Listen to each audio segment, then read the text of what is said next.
2023 carry forward capital budget projects. We talked about lift station number 3, the admin server, and we'll move on to the water treatment plant upgrades on that one. Before we move on. Oh, sorry. Sorry, before we move on, we were interrupted by a break there, but the admin server bill, is that the same thing, or is that in addition to an email server? You know, like, I guess my question is, are all of these? They're all integrated. They're not integrated? No, it's all integrated. So when you talk about a server, we'll have a port that deals with email, we'll have a port that deals with this, a port that, So does that mean with this new upgrade, our emails will go, like if I'm sending an email to her, or a private email, will that? hopefully that will be resolved like shortly. Again, we got some new information. The financial coordinator and myself are dealing with our vendor on a daily basis. So hopefully that will be resolved. Upgrades to the servers would definitely help. Our past protocols from an administrative perspective are the worst. You know, you've heard the term best practices. Well, we have the worst practices when it comes to our IT naming conventions, our email addressing, our conventions, like they're just horrendous. So the industry standard for emails, we don't follow in terms of email. We have certain staff that do not have emails. We're using shared emails. This has all been done illegally from a cost savings perspective, because if you have a user, you need a license for the user. We have multiple staff sharing same licensing. That has to be corrected. We also have some concerns with that from a control perspective. Who sent the email? If it's sent from a generic tax account, it could be anyone in the organization that's sending information out.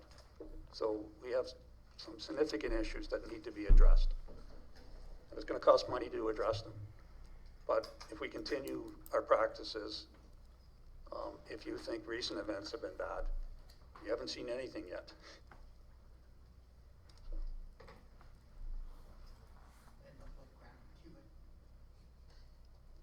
Right. So I'll give you this hypothetical situation, and it's not that hypothetical.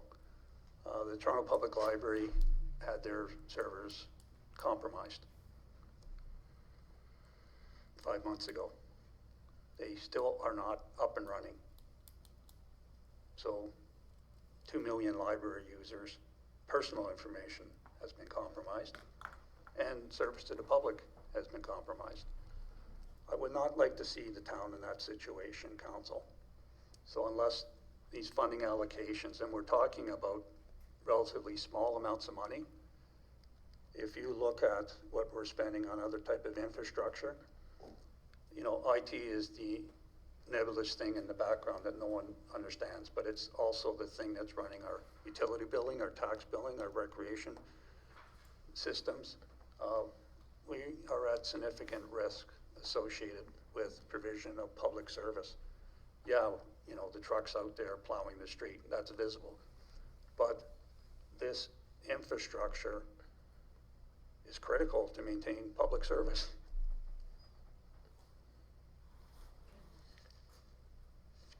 Did that answer your question? Yes. Okay, I'm not good with IT, so I want a better understanding of it. So with a new admin server,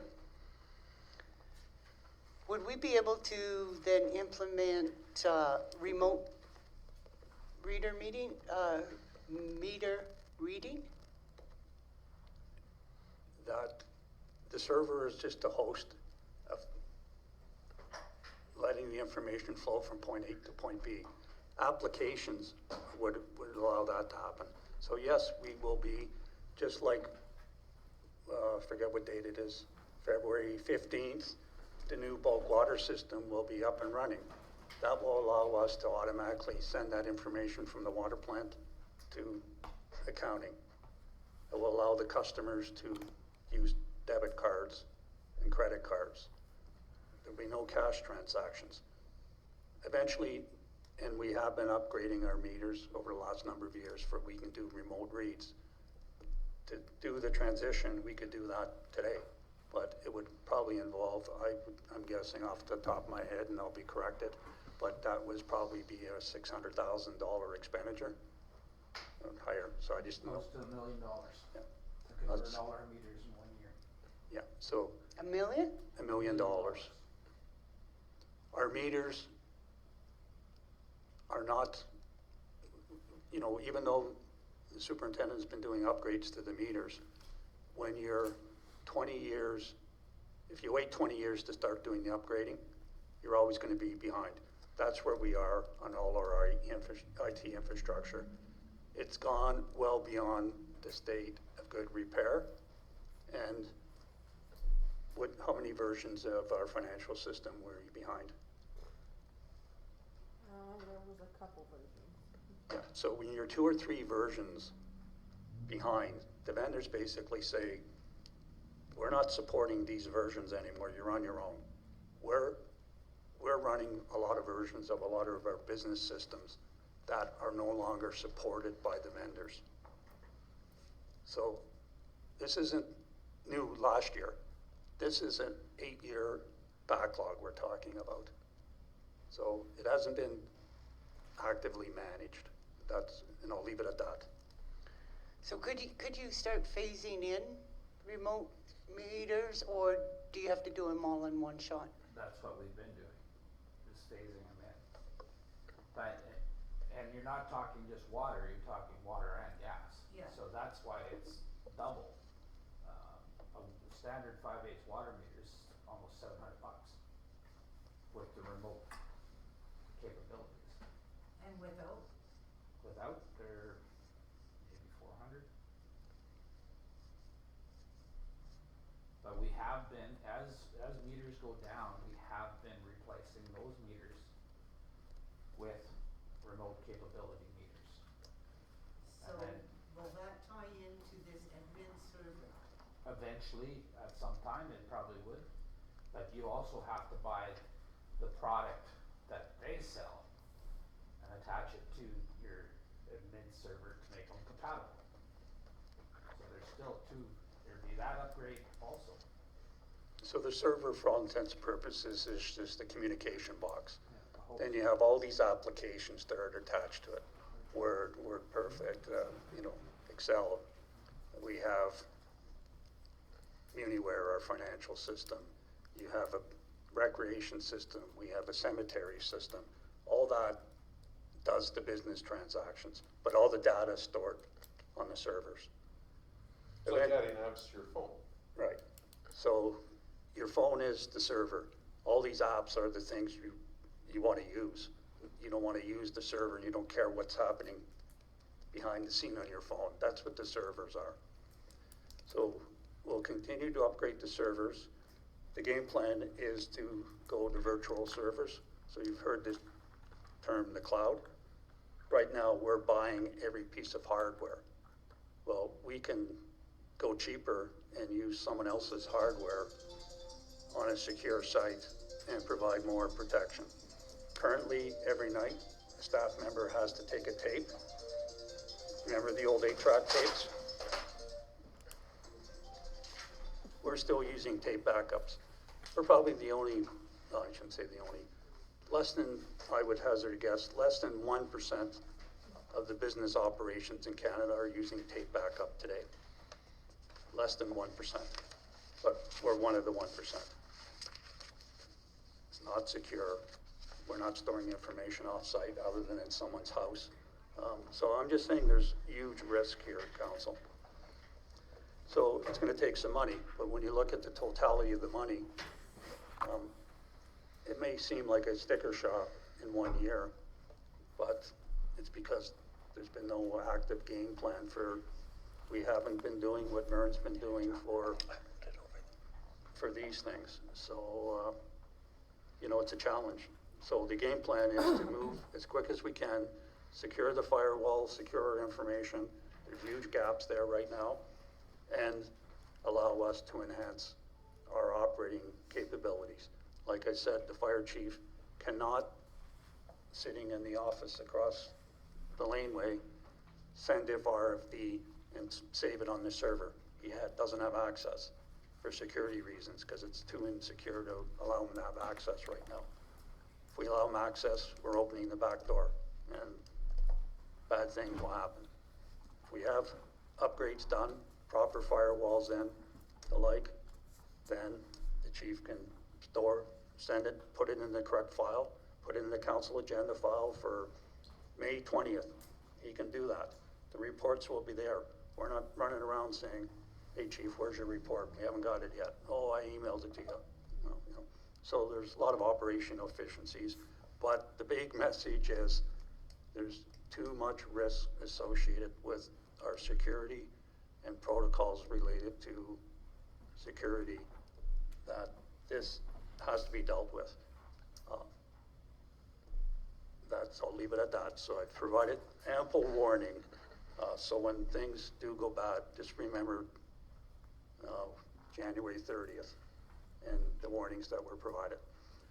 In addition, our insurer will likely, unless we act on some of these issues, not insure us for certain liabilities, because they have a checklist. Have you done A, B, C, and D?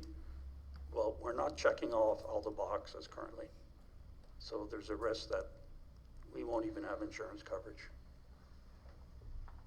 For IT, you're speaking directly to IT Yeah. when you say that. For cyber theft, Yeah. personnel, privacy issues relating to breaches of data, all those lovely things you read about. I have an easy question.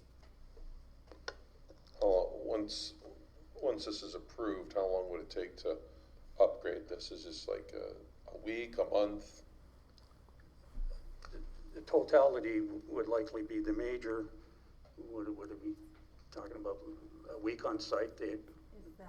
Yeah, they need to be on site. There's always some troubleshooting on site. It's a multi-phase program that we're embarking on. One, we have to deal with security issues, protection of our data, storage of the data. Then we have to look at integration issues to deal with some of the suggestions you're making to do media reading. How do we enhance our application data flow, right? There'll be software that does that, but we need the hardware at a certain capability to even implement some of these applications. Some of the gamers in the room will be wary of where if they buy a new game today and they've got a 10-year-old desktop, they're not going to be able to run that piece of software because it doesn't have the capability and the sophistication to run the new software. So what's driving a lot of this stuff is the software development and the software upgrades. And, you know, we're on Windows 13 now, right? You know, if you're running Windows 5, you're not supported. Like, things go down, you're out of luck. You know, so that's, we're hitting the wall now that most of our applications in the next short period of time will not be supported by the vendors. Okay, we've really hammered the admin server to death here. Let's move on to the water treatment plant upgrades.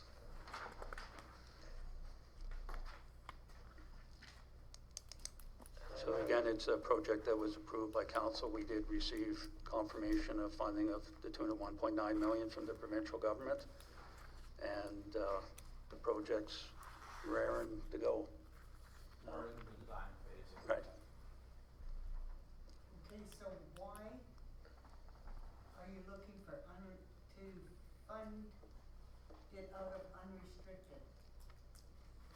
Again, I'm looking, why would it not come out of a water reserve? This was approved last year. Again, I'd really like to go on camera to talk about this issue because, as I alluded to, we're gonna have a workshop next week dealing with negotiations with another funding partner. Oh, okay. And there's protocols related to those agreements. And I believe all council members have been aware that that funding partner withdrew funding for a couple of years. So there's a strategy here related to how some of these projects have been predicated. And Right.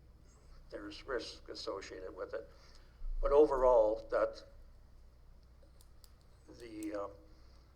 I don't know exactly off the top of my head, but we can, on that workshop, we'll provide a list of all the reserve balances for council's information.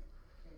But that being said, until the water utility rate study was done, I believe it was in 2021, there was no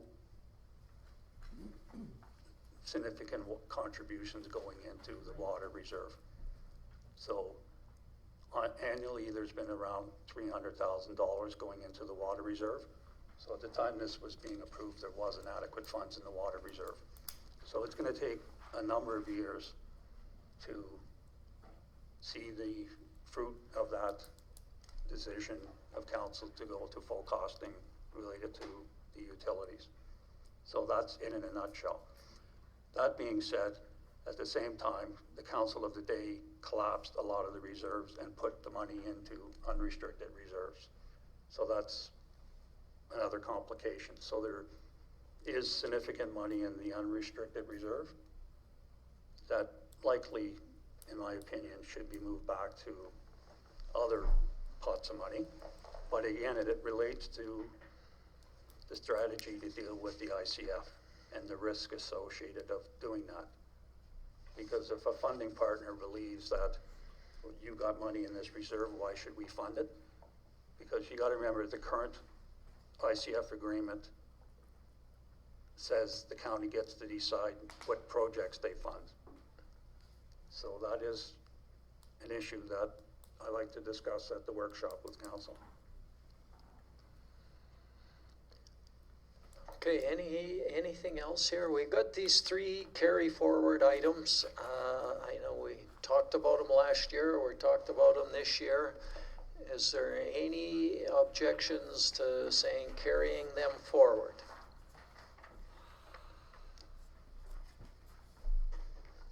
I mean, I'm just looking at, I know we've already started I'm looking at the water treatment plant. We've got a grant.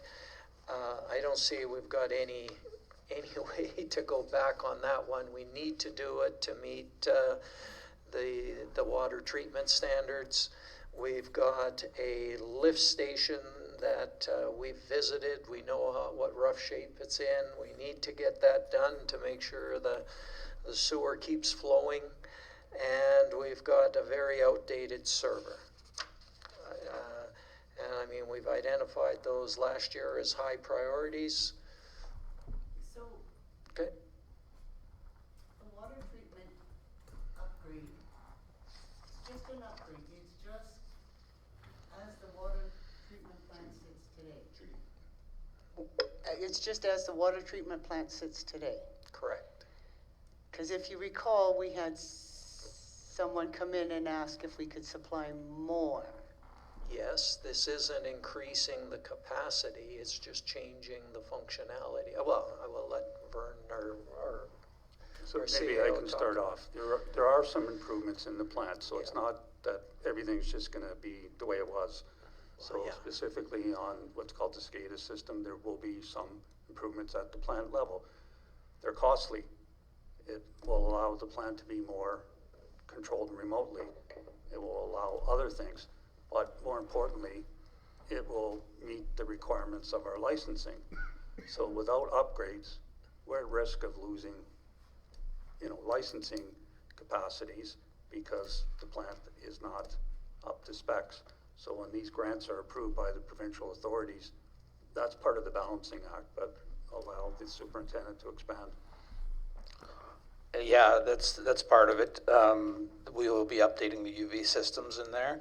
Also a new disinfection, most likely a new disinfection process, which will supply longer residuals of chlorine in the water to make it safer, even though it is safe. But there's a compound called the THM that is, we're right on the cusp of not being able to meet that standard since they instituted it. They've also changed iron and manganese maximum acceptable concentrations. That they're changing the rules. We have to keep up. So, Well, my concern is, let's just say we accommodated this new partner for treated water to expand. Now, would we have to expand our plant? Or is there maybe a likelihood we might have to? What if they said, we'll meet you halfway if you expand it so that we can treat more water? What I'm looking for is not to do an upgrade and then next year we're gonna take on a new partner and we're gonna need a whole new water treatment plant. I'll defer that to the CAO. Okay, let's defer. Again, that's a hypothetical situation, but hypothetically, not hypothetically, that those individuals that are doing work for other municipalities are under complete awareness that any cost, the town will not bear any costs related to the potential servicing of additional areas. And council first must make a consideration of whether they even want to provide and secure a our water source. Two, if there's any capital costs associated, it will be totally their responsibility, and numerous other conditions, but we're nowhere even near that. So as the proponents and the consultants explain to council, they will be undertaking a review of potential service sites. We provided background materials from previous studies, and it may be a situation where the best solution is a regional water plant drawing from Slave Lake or from another water source. So no decisions of this council have been made and no commitments of this council have been made. So we can't necessarily provide adequate answers because there's too many unknowns. Myself and the superintendent of public works are making sure the interests of the town are protected.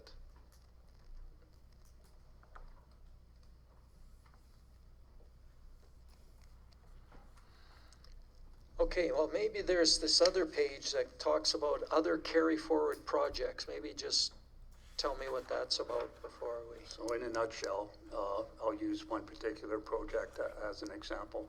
We may not have all the bills in from some of the vendors yet for projects that are complete, but we don't have the bills in. There's an accounting cutoff date. If we don't have the bills, then we got to charge them to 224. So in those cases, we don't have the bills. We'll have to carry project budget monies to pay the bills. So it's those type of situations of timing. We think the project's finished. For instance, we haven't necessarily got our full lagoon money from the DRP. There may be some incremental costs that come in over the next month that we're not aware of. So we may have to secure items like that, and it's more of an accounting exercise than a carry forward exercise. But to facilitate the transactions, we may have to include a couple small items on the carry forward list because of the accounting rules. And that's what that's about. So we're nearing, well, by the end of February, we'll pretty well have the 2023 cutoff dates done. And before the RFD comes to council for the adoption of the budget, if there are a couple minors that fall in that category, we'll pick them up. But we're not expecting anything major per se. There'll be, again, we can talk about it on the 10th, some potential issues with one major construction project that was done, and we're continually discussing with the contractors the deficiencies. But there may be some items that council members have actually asked about. Could this be fixed or improved on? And they would be outside the scope of the original contract. So In all cases, anything that we'd be bringing back will be within the approved budgets that council's approved for the projects. So there will not be any incremental funding requests, but there may be a couple items that we have to tweak. Okay, thank you for that. So, any other questions on these carry forward projects? Just so that we can say that, we know that these are here, we've talked about them. Are we good with saying, okay, with those ones? Anybody not okay with those carry forward projects? All right. We're okay with do we need a motion on that? So council can do it. This time we've been doing the budget deliberations as special council meetings. Last year, we did them as budget deliberation meetings. So last year, there wasn't formal motions per se. It was consensus of council, then staff prepared an RFD for council to give ratification of the direction of council. So it's really council's direction, whether you wish to approve these through formal motion or provide direction. Okay, so I'll throw it out to council. Are you good with, do you want to do formal motions, or do you want to do a consensus model and let administration bring it back to the budget later on? Like, basically, if we say a consensus that we're okay with these carry forward items and they've got it, they'll bring that forward at the capital budget, right? Or we can make a motion and just say, okay, those ones are done, and then we'll move on to some of the 2024 capital requests. These are carry forwards from 2023. Okay, so no matter what, we are going to pay this $3 million for the water plant. That's it. That's all. Doesn't matter if, is that what we're agreeing on? Doesn't matter if we get with or without extra funding. That's correct. Okay. We do have the $1.9 million in a grant, right? Yes. Yeah. yes. And if we don't go ahead with it, we'll probably lose the grant, so we'd be losing yes, $2 million. That's right. Myself, I would like a motion. I'm comfortable with the motion. I would like to have a motion, then it's recorded, Yeah. it's on paper. Okay, Send it I'm done. good either way. Yeah, Yep. send it done and stamp. Yeah. Okay, so anybody like to make a motion on these 3 carry forward items? Councillor Ishishin? I'll make that motion. That council approved the 2023 carry forward projects, Itemize them. the water treatment plant upgrade, the lift station, and the admin server. We're all okay with that? Yep. All in favor? Carried. Thanks, ladies. Okay, now we're moving on to the proposed capital projects. And I know we were introduced to them before, but we get a chance to ask some more questions on them. We'll start with the raw water power backup.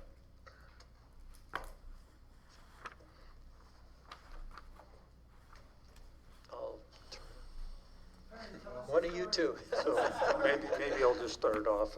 All these projects were presented, and staff have done a presentation at a prior meeting.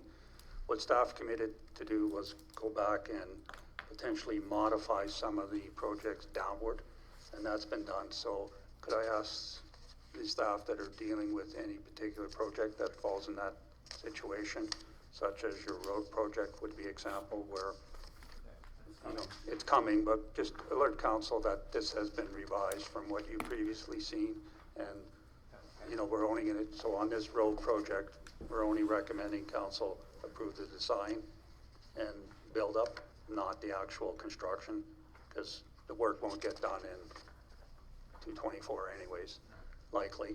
So that will relieve council from dealing with the carry forward again. So again, it's that strategy of sequencing the projects for the timing of the projects better matches the fiscal period it's actually going to be get done in.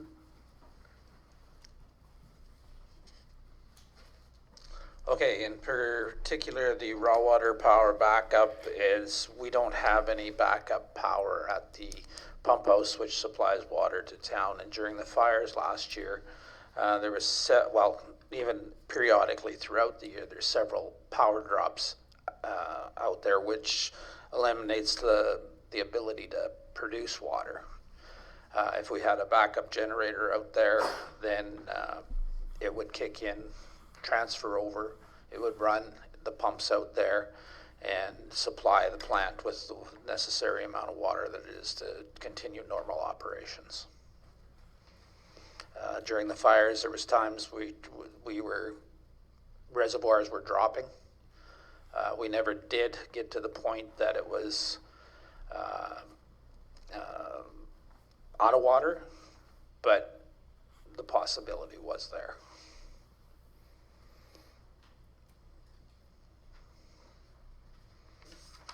Go ahead, Councilor Stano. Is that the first time this has happened, is just during the wildfire? No, it happens periodically throughout the year. There's times, sometimes it'll be out for 8 to 10 hours, and we have to completely supply from the other green reservoir because we have to shut the treatment facility down. Then it takes maybe 2-3 days to catch up, refill everything to the full levels of both reservoirs. So it does happen periodically. When you speak of the reservoirs, you're talking about the tennis courts and the one out in the field? The tennis courts and the one at the treatment plant, yeah.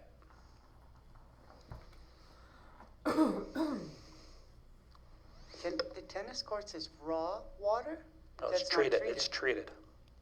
Yeah. But that's the one we have to refill, that we have to shut the treatment plant down and supply from over there while this power is out.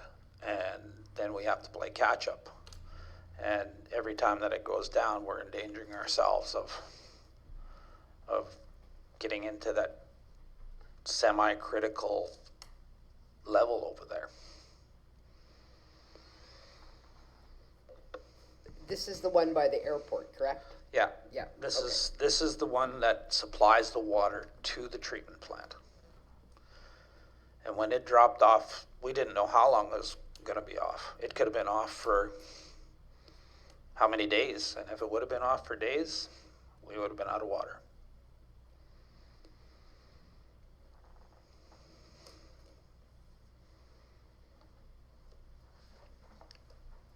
Just thinking, and I'm just throwing out a thought here, and I mean, if it goes down and if it doesn't happen often, is there, I do see the benefit of having one there and ready to go, but if we know that something happens, can we easily rent one and hook it up and get it going, or would that be We still have to do the conversion, the electrical conversions out there for it. so, yeah, it's not a simple matter of No. just renting a generator and there's another outlet you just plug in. You'd Yeah. have to do those conversions. And it's 3-phase, which adds to the... I just need a little bit more explanation here. So this would not be running all the time. This is just a No. backup. It's a backup system, just like our lift stations have backup generators in them, and our treatment plant have backup generators in them. So when the power goes down, then there is no service lost. So if I could maybe illustrate that our distribution system has backup supplies. Our critical point does not. So the raw water is the critical point to feed the system. All the lift stations, all the other facilities, I believe, have backup power to them Yes. currently. But we haven't addressed the The key. supply end. The key supply piece. And it's not necessarily wildfires or this or that. It could be any outages. Could be ice storms, could be wind storms It that could knock be significant this power morning's- out. This morning's event, where, at last count, there was 186 outages in communities across Alberta due to wind conditions and the like, so, it's a risk management issue, right? And guarantee of supply issue. That's what it boils down to. Would it feed by gravity? It feeds by gravity at about 10 liters a second. We put out about 35 liters a second to consumption. So it doesn't take long to run out.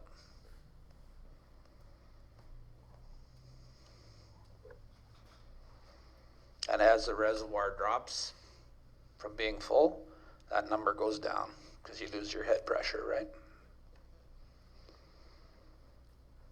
How critical is this?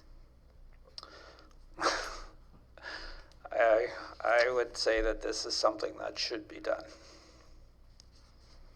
So in terms of the ranking staff having, it's not on the forms, but the further we go down in the projects, the less of a priority administration is recommending. So obviously this is a very Right at high the top. priority from administrative's perspective.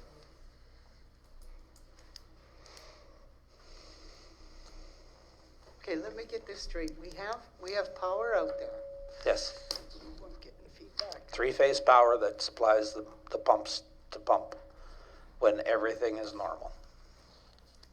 This would be a backup. This is just a backup generator. When the power goes off, you fire it up and It fires up on its own and there's no interruption of service. It automatically will start on its own. And I'd like to go back to the mayor's suggestion that there's like no portable, They don't rent generator. We tried to use the MDs with their portable generator during the outage. It would not run it. It has to be a specific size to run them. And I don't know where you get those, right? They're out there, but it'd probably take us, I don't know, to secure and locate one. Aren't those huge? Yeah. So I'm just trying to picture this. So it's a big generator, basically, is what it is. Well, it's a three-phase generator that is probably the one in the treatment plant, which runs a lot more stuff, is probably these, well, everybody's seen it, it's there. It's probably two of these desks, two of these wide, right? That one wouldn't be as big.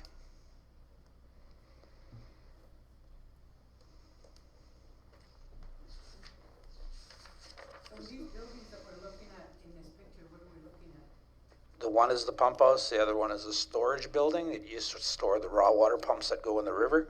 We don't use that. That's where we would plan to utilize that building for housing the new generator. And then there would be underground cables go between the two and house the electrical. So there's some information, if I could, through the chair. The life on the generator is probably 15 to 20 years. It would be more than that. I would say 20 to 30 years at least. Yeah, I'm being conservative. So you're looking at a $10,000 investment per year to guarantee redundancies in the system to protect the water supply for the community. So that's the way I would present it to council. Okay, I'm kind of thinking maybe we can, once we've answered these ones, we can go to the next one and see, and sort of get a picture of all of them and then see what the final budget is and everything, if that's all right. Would that work as a method? And then go back and say, okay, yes, yes, yes, no, yes, no, yes. Or maybe we're not ready to make a decision. Field trip. Yeah. Yeah. Oh, James? Is there any way that we can get some grant funding for something like this?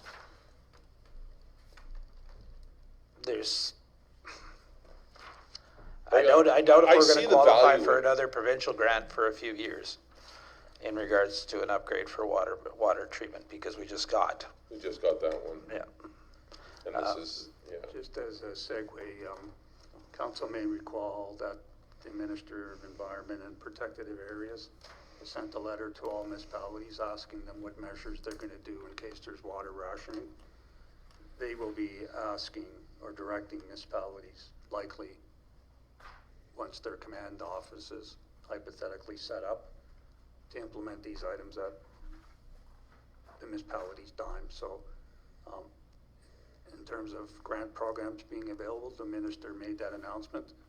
There was no indication that there'd be any grant funding to implement any water rationing scenarios for the province. But stay tuned, because in my opinion, this is gonna be a significant issue in the next year or two. And see, that's my concern. Too, is we do all these upgrades, we buy these generators and everything, and guess what? Now we gotta pull from the lake. That's why I'm thinking about is our, like, we can't guarantee our water source over the last 2 years.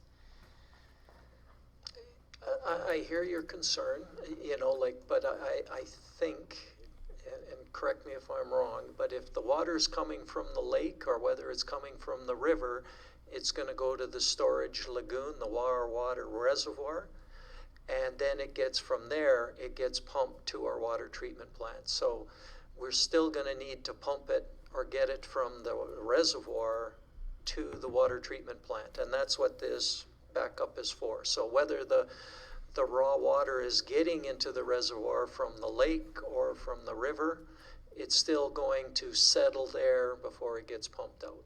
So we would never Change the location of the reservoir.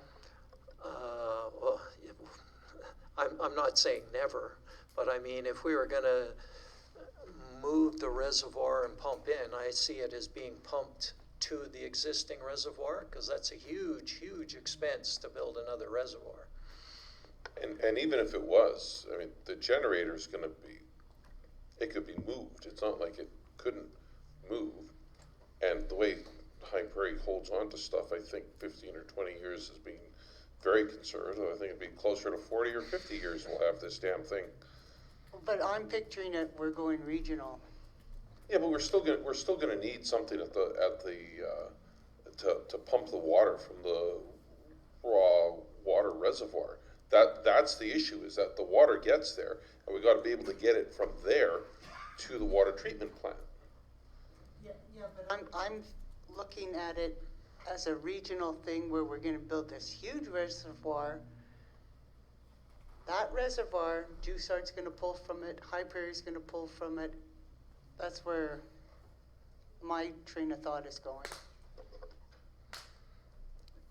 All I know for sure is the superintendent of public works is committed to stay as long as the life of the generator.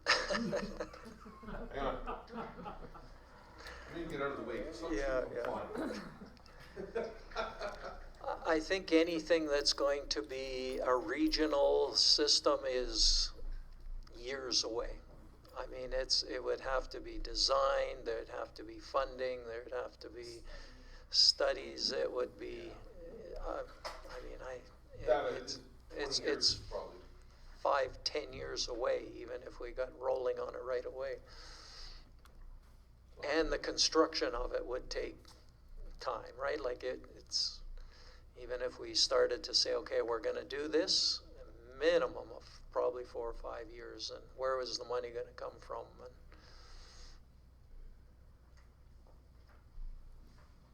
Councillor Martins? So what is the funding source? Is it unrestricted reserves, or is it the water reserve? What, I know each one's probably gonna be different, but generally speaking, where are you allocating these additional proposed projects to be funded from? Council can generally say if it's a water project, it will be funded from the water reserve. If it's a sewer project, it will be funded from the sewer reserve. If it's Vehicles. the vehicles, it's from the equipment reserve. Yeah. Again, I'd like to discuss this further at the workshop meeting when we're talking about ICF negotiations, because that is the wild card. So then do you recommend we just go through this for information and not approve them now, or? No, we would like some indication of whether you wish to approve the projects. Administration then can develop a strategy to fund the projects.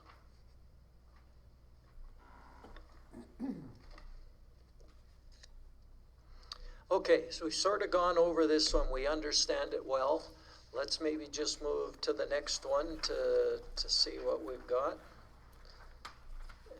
Turn it over to the raw water bank stabilization. Okay, as council is aware that in past years, we've had to do some emergency bank stabilization out at the reservoir on the outside. Well, if you can see in the one picture, top right, you can see the erosion that is starting to happen on the settling ponds. This would be a preventative step to prevent it from continuing to erode. Understanding that this is probably our source of water for many years to come still, and to maintain it in a good fashion is just prudent risk management.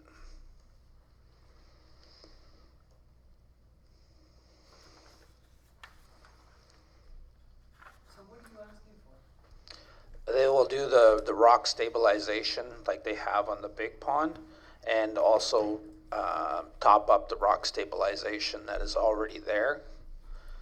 But on the two settling ponds, there is no rock stabilization as it exists right now. So if I could just add through the chair, if deterioration is happening, the longer this is not dealt with, the quicker the deterioration will happen. The breach of the reservoir would be Catastrophic. a significant negative impact on the community. So this is one of the ones where if you deal with a small issue now, it can be managed within a limited envelope. The longer it's delayed, more water infiltration will happen.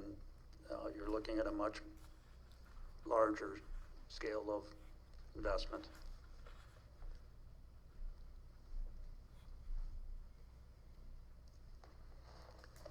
That's full. These pictures, that's when the reservoir is full. Yeah, while close to full. It's not quite there, because we've been probably drawn off it for a month.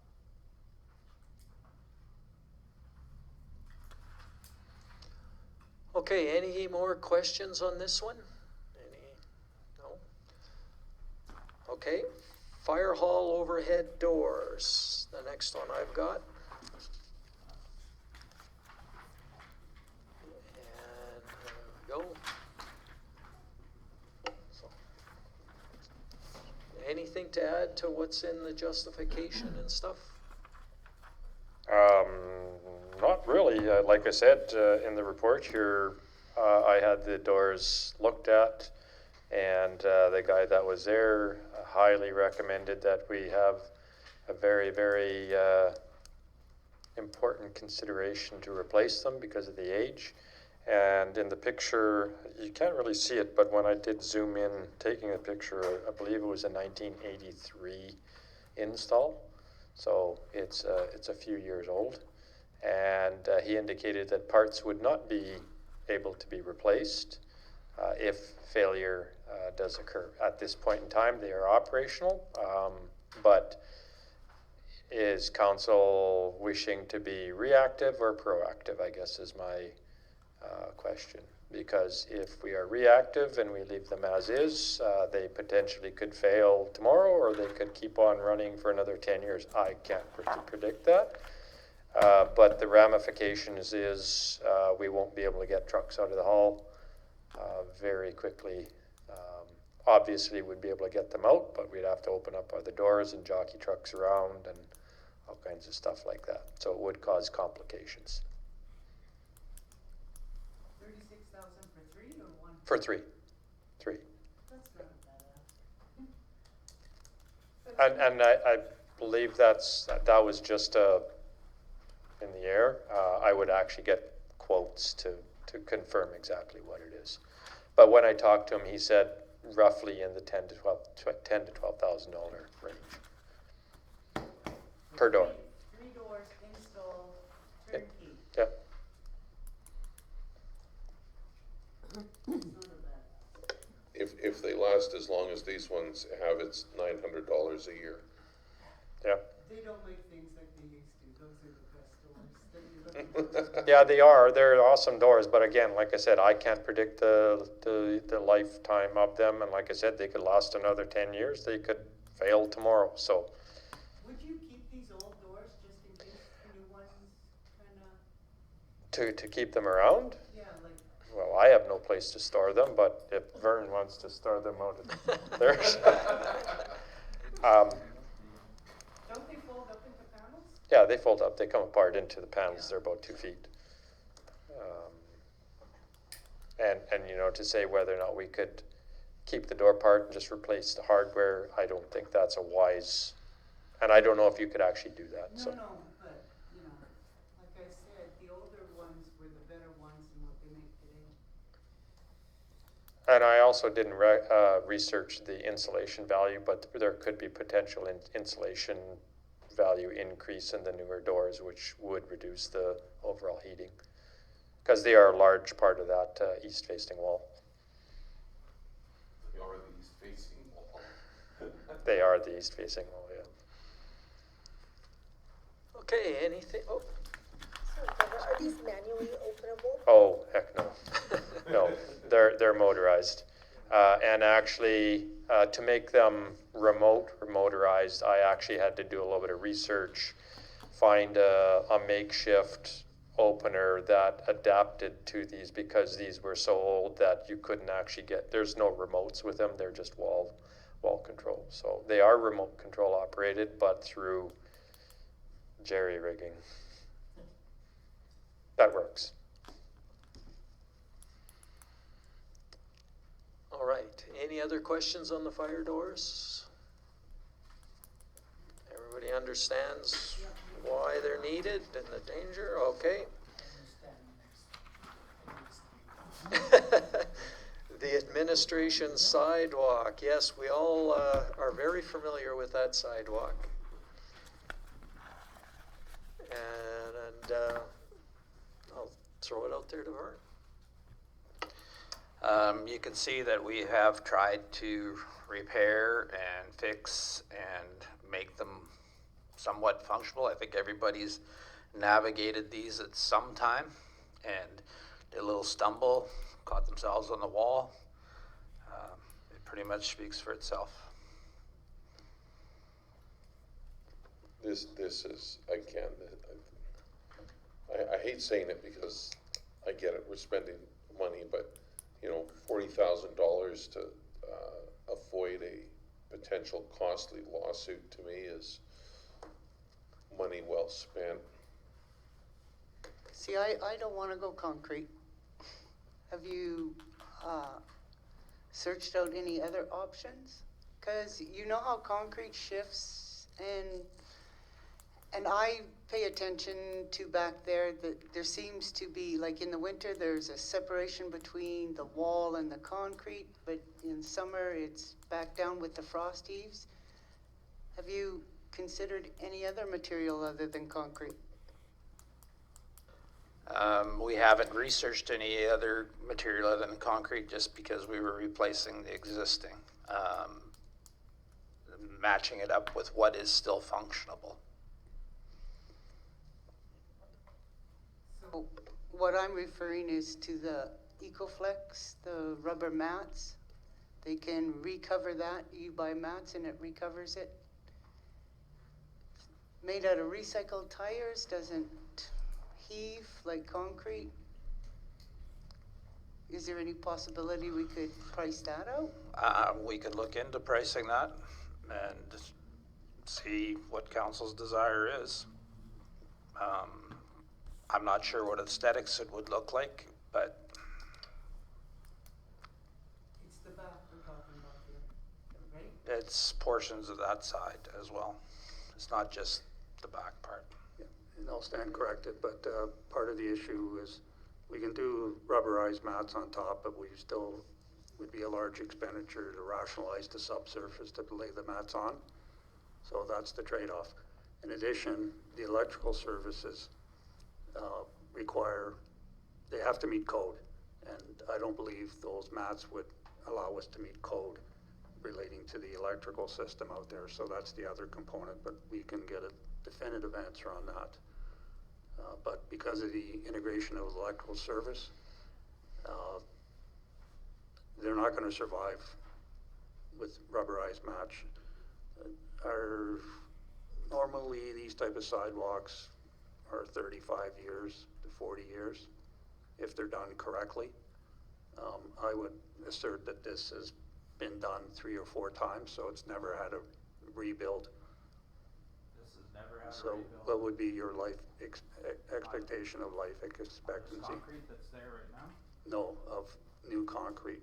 I would say 30 years at least. When was this built? When was that sidewalk put in? Approximately 1980. 80. So it's been 40 years, I've been 43. here just about 40 years, and this building was here when I started, so Okay.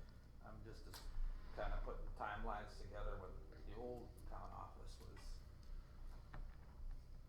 kind of commissioned to the recreation office, right? The only other point I would make for council's information is if the lot is eventually redone, the interface between the rubberized match and the paving and it may not be workable if the lot is ever resurfaced, but that's something we can review. But, let's look at all our options, see what it comes up to be, and Okay, was there any other questions or comments on the sidewalk? Councillor Danaka? I think if I remember correctly, this particular sidewalk has come up before, and I think we've deferred it a couple of times. This will be the 3rd time I think it's come to us, if I remember correctly. So, I mean, I suppose the longer we wait, but then again, if there's other options that would suffice with that sidewalk, we should probably look into that. Because if I remember, Donna, there was other issues. It was like the drainage, the eavesdropping drainage and stuff like that. There was other issues with why we were having these potholes in our sidewalk. Yeah. And it could have been from the building, and it was causing the water to sit, which was eroding the concrete, et cetera. Because if I remember correctly, there's asphalt in there, there's concrete, they tried patching it with all kinds of stuff, yeah.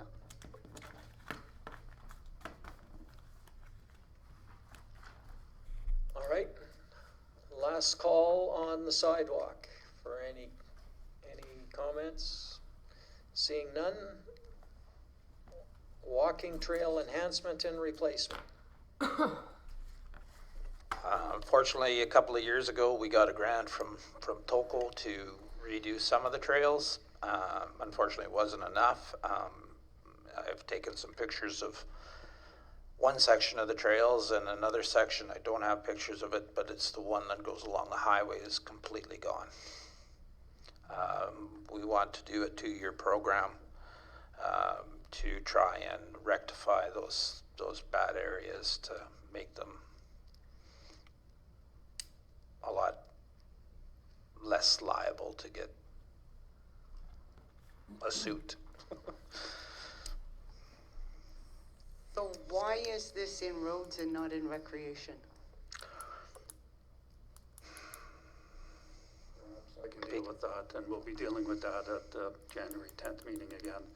The ICF, in terms of recreation, deals with 3 specific assets: the arena, the pool, and J.C. Park. Any other parks items are done through the roads manager. So the substantial parks in town, the other substantial parks in town, water flowering, campground and all that is split between two different managers. So that's why it's here under this portfolio. Oh. And What do you wanna resurface that with, asphalt or concrete? That will be asphalt with what's existing there. We'll strip out the old and prepare a little bit of a new base using what we've been using on the other ends of the trails, with plastic and filter cloth. And it seems to be eliminating a lot of the root penetrations. So is that your group that's doing that, or is that contracted out? This is just for materials. We did the other section when local gave us the money, it was done internally. you guys did a good job. Thank you. They do know what they're doing. The problem With that side that you're talking about is you got the tree line and then you got a ditch. So you're gonna stay within the existing, you're not gonna expand it any. No.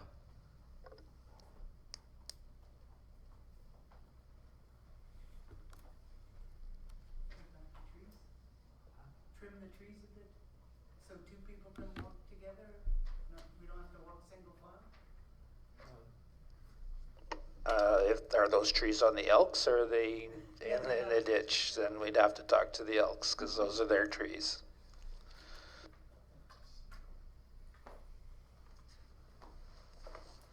Okay, anything else on the walking trails? Questions, comments? Okay, we'll move on to chiller gaskets for the cooling, arena cooling tower. Tell us what this is about. Well, this is preventative maintenance. Oh, sorry. As we all know and heard what happened in Fernie, we don't want a case like that. You have to look after your equipment. It's time. It'll last as long as it has. I think it was put in 2007, so it's 17 years old now. It needs to be. The gaskets keep the ammonia in with their seals, so we don't want it coming out.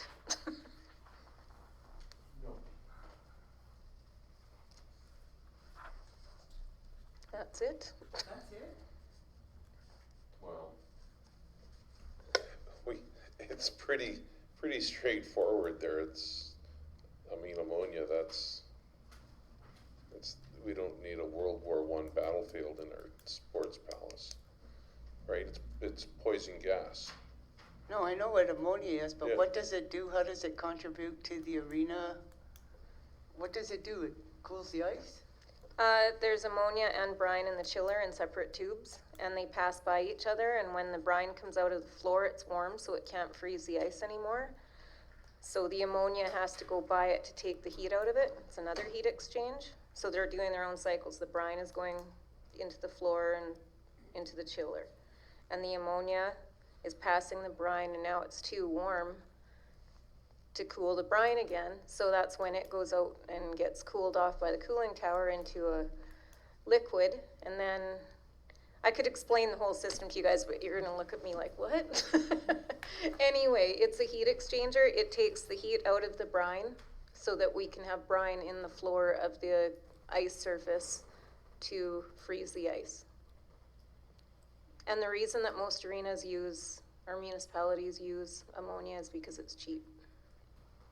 So if I could, the bottom line is if the seals break, we lose the ice. And we risk safety, public safety and our staff safety.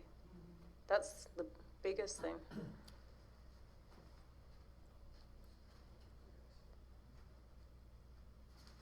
What's the life expectancy of gaskets in these towers? Like you said, they're 17 years old. I have no idea what the average life expectancy is for them. The mechanics, when I was talking to them, said probably every 15 to 18 years you should replace them. We're at 17 now, so. It's just like pressure relief valves. It's law that you have to replace those every 5 years. This is like, if we're wise, we will do it. So this is my segue to, again, advocate for a very proactive preventive maintenance program. So this is an issue, if we had a preventive maintenance program in, this would have been on the calendar, it would have been done, it would have been programmed into the budget. These are the type of things that the preventive maintenance programs are gonna be addressing. We can't leave things to end of life cycle or beyond, because there's just, especially with items like this, there's too much risk attached to it.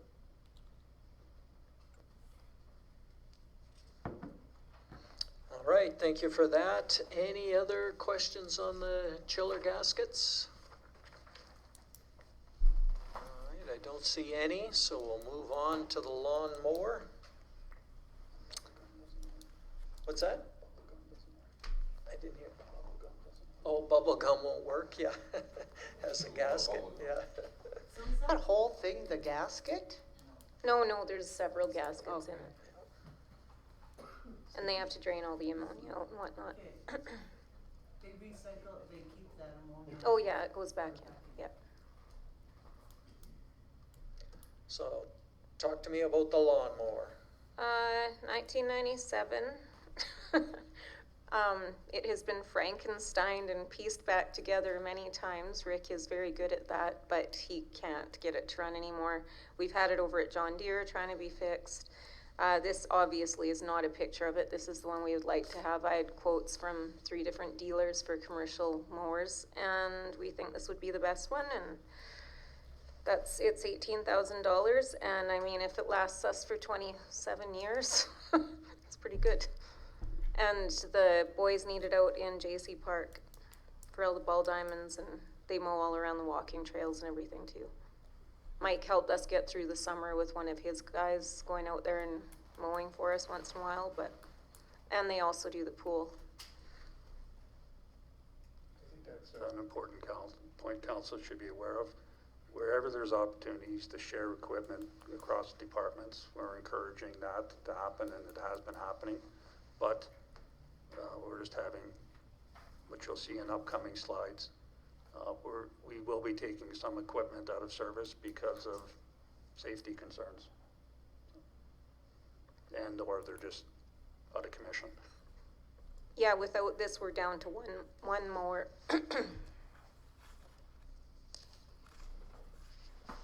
Do we have like a mower, tractor pull mower to do the large areas and then you just run around with the little tractor? Or do you do the whole part with these riding mowers? Yeah, we do a push behind too, but that would take that would be labor intensive. Well, you know what I mean, like a Kubota tractor and mower that does the big areas and then all you'd need is one of these to do the touch-ups? Well, because of our ball diamonds and having to go through the gates and all that, this size just works. Just for council's information, once you go to that level of operating equipment, the cost will be substantially higher. So again, we generally have summer students doing the majority of our mowing, and they're not trained to operate that type of equipment anyways.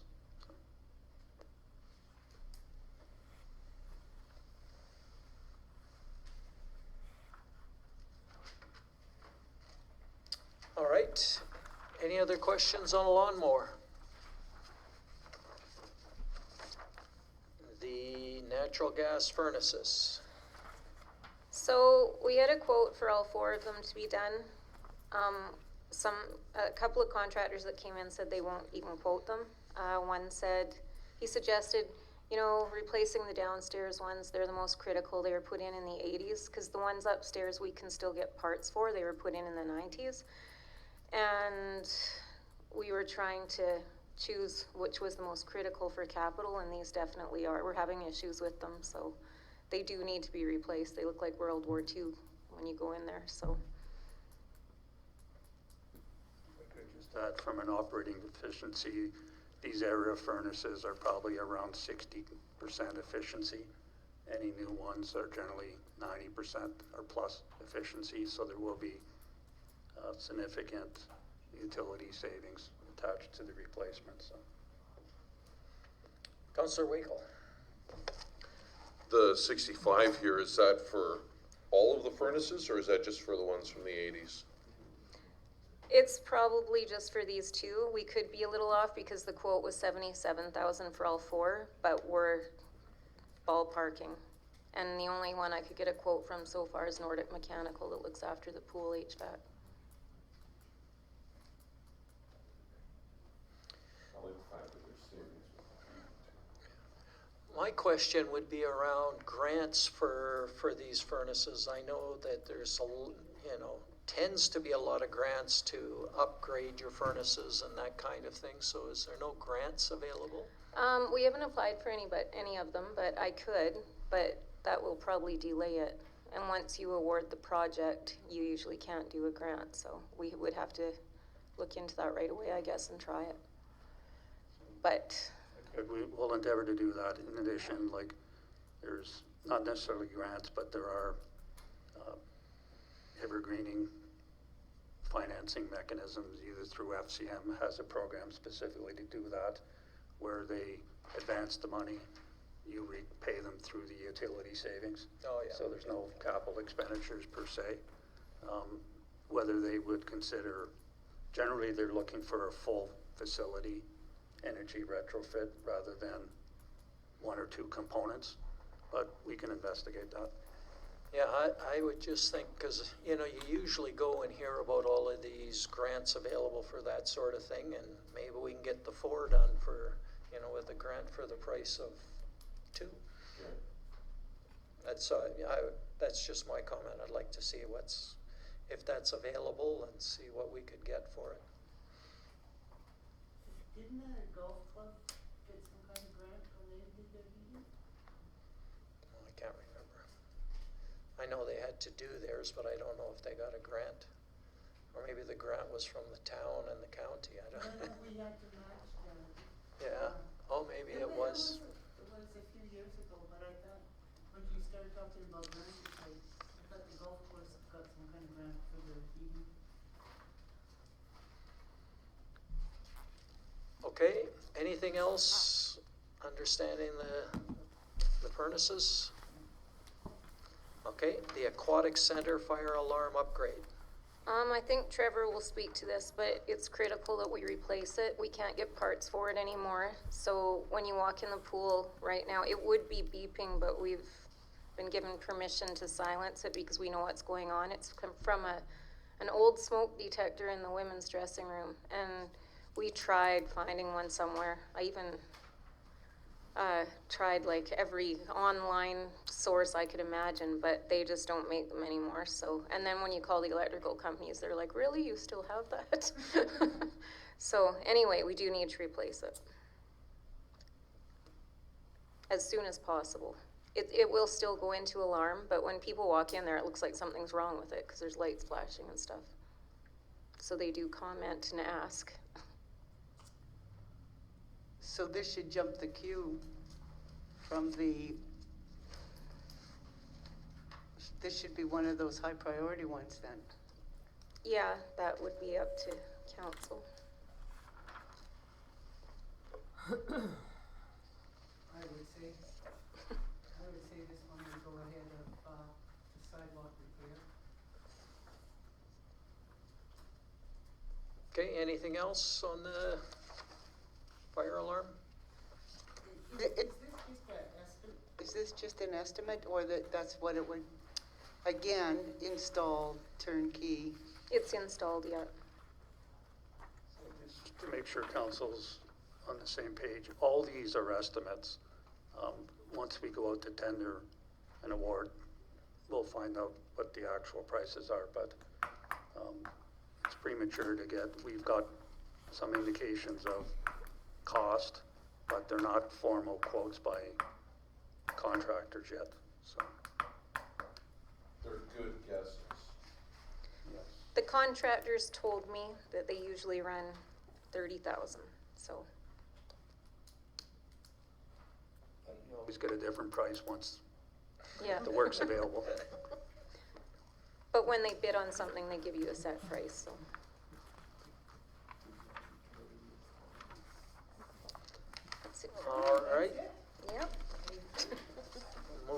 on to sidewalk replacement program. What is this happening?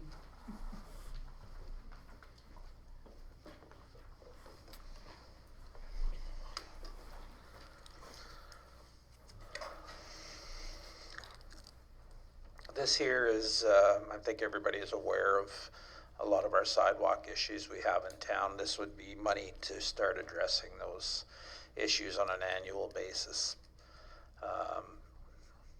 Removal and repair of sections of sidewalk and in some cases, entire blocks of sidewalk that are been pushed up by the trees or have been just eroded to next to nothing. Yeah, we certainly do have some bad sidewalks in town, there's no doubt about that. More than a couple, but yeah. But when you're saying sidewalks, is that curbs and sidewalks or just the sidewalk? It will be just the sidewalks.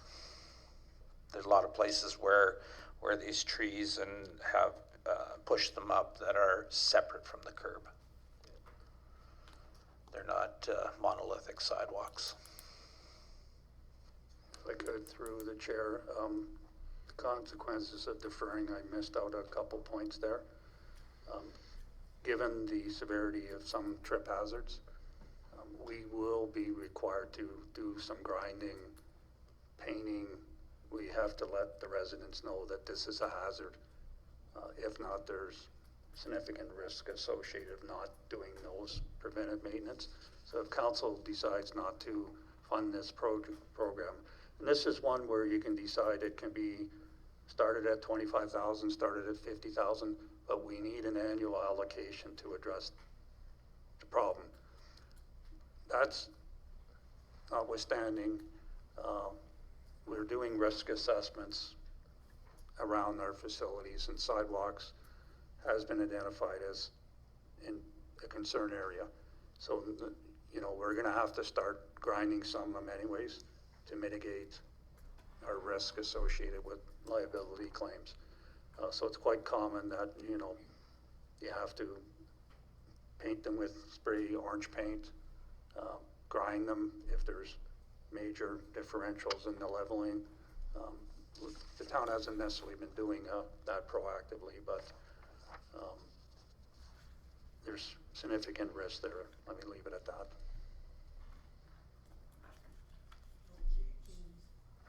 Oh, sorry, go ahead. I've been quiet for most of the meeting, so I might as well start asking some questions. The 100,000 here, now would that do a block like what we did this last summer, or is that? It would probably do more than a block. Okay. If it was the 100,000, yeah. How much would a block be? Like, is it 50 to 75 or? If I can remember correctly, and please don't quote me on it, I think it was about 130,000 to do the sidewalks downtown and on the residential side of 52nd Ave. So that's everything that we did. That's, what's that, 3 blocks? That would, well, there were sidewalks on both sides. On both sides. So, but don't quote me on that number. I know it's right around there, but Yeah, don't oh, yeah, quote yeah. me on it.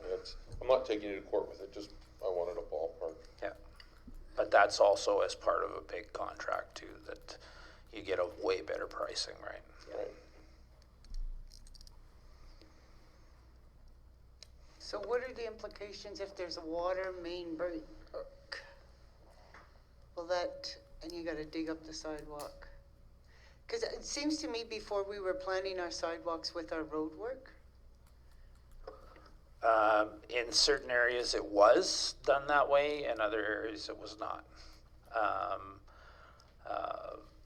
Because of the location of where the sidewalks were. It was quite a ways away from what was actually being done as part of the construction. Because when we did some of them, we didn't replace services, we just replaced the main as water work, right? And retied in the existing services. So that sidewalk wasn't touched at that time, or it was spot repaired at that time. So are you looking to do another street this summer? Road repair, road rehabilitation? It's coming. Oh, It's coming with. Just the engineering for it. No, there's Oh. other. Vern, I'm trying to think, we know that, you know, we're talking about the sidewalk back there, a 30-year life cycle roughly. So based on how many meters of sidewalk we have to replace those in 30 years, you know, to just have it so that, you know, every 30 years they're getting replaced, how much would we have to replace every year? I'd have to work that out. Oh, okay. Get back to you. Because that's sort of that asset life cycle management, right? We want to figure out, you know, how much we should be doing a year to make sure that we're never too far gone. I think we have 14 or 15 kilometers of sidewalk, if my mind is accurate to me. So we'd have to basically, if we got, 1/4 of that every year to get through it. Yeah. Okay, yeah. Cause yeah, this 100,000, how much would it do? Would it give us, you know, it'd be nice to know what that number is so that we Probably can. do 2.5 blocks, or 2 blocks. Yeah. Based on complete removal and rehabilitation. And so if we do 2 blocks over 30 years, that's 60 blocks. Again, I'd have to do, Yeah. I'd have to figure all that out. Well, it'd be kind of nice to know that so that you can say, yeah, you know, even if we do 100,000, it's not even near enough, or what would be the number to make that, you know, manageable, and say you set aside X amount to do this so that we're getting our sidewalks done. I think your first assumption, Mr. Mayor, of 100,000 is nowhere near. Well, that's what I'm thinking, but. But we will be coming to council shortly to give a presentation of the data that we do have in our asset management system. And hopefully council will appreciate that. There's some great information there. Now it's a matter of implementing. So we now have a tool that we can start modeling. We do have an asset management team. And hopefully by next year, budget time, we can start giving you that Kind of. level of information, but right now, we're not there. But in most communities, I would suggest the typical municipality is, in terms of life cycle costing, not funding more than 60% of what they should be funding. So that's where municipalities are generally at. They're funding 60%. If you look at it from the old tangible capital asset, our depreciation number, if my memory is right, is around $2.1 million a year. That is at historical cost. Yeah. Now, you bring that into today's cost, I would say that probably translates to around $6 million a year of capital reinvestment. What you have before you today in terms of new projects, not the carry forwards, in new projects totals, Approximately 1.5. yeah, just over 1.5 million. So there's, and you know, in any given year, it may be low. This year is relatively low, and next year it will automatically be much higher because the road projects, this year we're only doing engineering. Next year there will be $1 million alone for this project. So there'll be cycles, variations in the capital budget every year. But as the mayor's alluded to, what is the optimal funding level for these items? You know, and council should be aware that right now we have roughly $1.3 million going in the reserves from operating. We have 500,000 in new MSI money.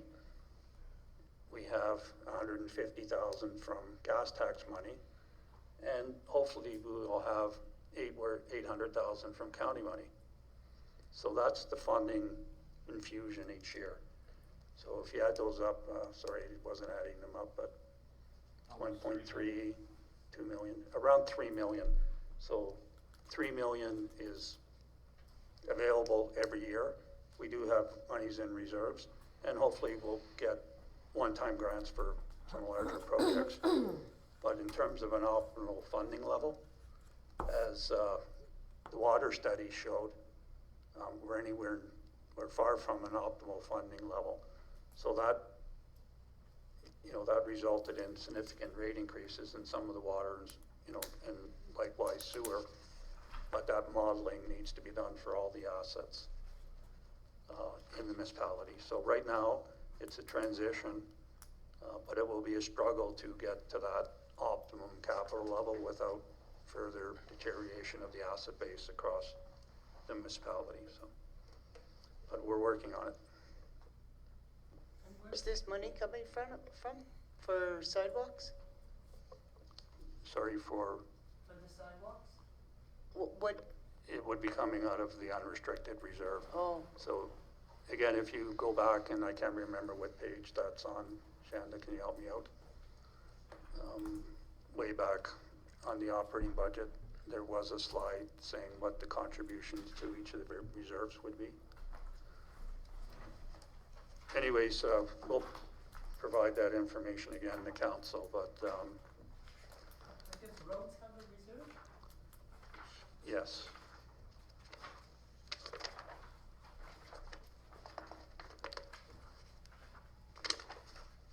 Okay, in the proposed budget, roads would have $229,000 contributed to the reserves.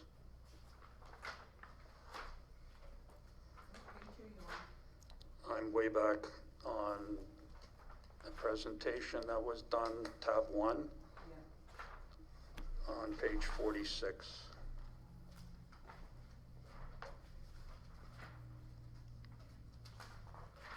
Now, these are the budgeted contributions, as council's aware, that there was a report in September, October-ish, with disposition of potential, known 2023 surpluses, and there was approximately another 600,000 contributed above this amount.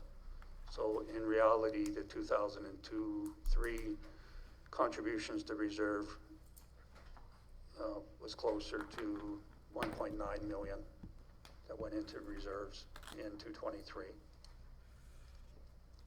Of course, some of that was allocated out for projects that were approved, but I believe last year it was not much of the contribution was allocated out.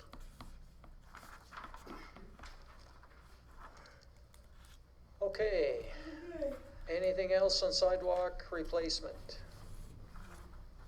Everybody understands there. The 44th Street engineering. Could I just, before I Oh, forget, sure. because I did forget about it, there will be one further adjustment needed in the operating budget that relates to the defer of the high rate for the 50 cubes per month. So it was budgeted as if the rate was going in January 1st. Council's made the decision to defer that to April 1st. So there will be an adjustment to the water budget. It will not have an impact on the tax rate. So the water revenues will be reduced and the contribution to reserve will also be reduced. So this water rate contribution here, both water and sewer, those numbers will be reduced because we will not be getting the revenue. So that has to be adjusted in the final budget too. Sorry, I forgot to put it on the tracking sheet.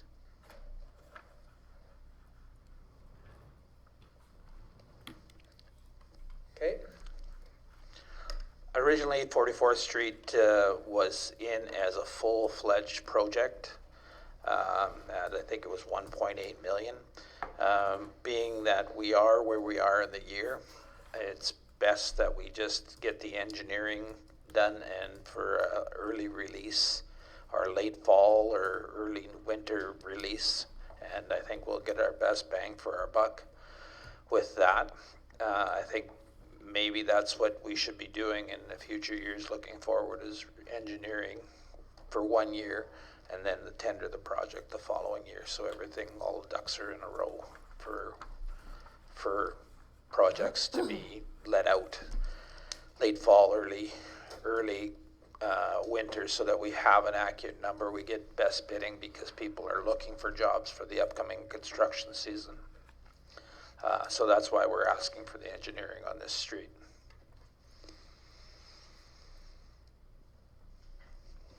Very much needed. I'm on that street every day. It's, well, beyond repair. Yeah, the road is bad. Esso gas station or the Esso empty lot? Esso gas station, south to Railway Avenue. It's 44th Street between 53rd and 50th Avenue. In the one picture, top left, you can see where we've had to cut the catch basin concrete in order for water to flow from the street into the catch basin, because the catch basin is higher than the road.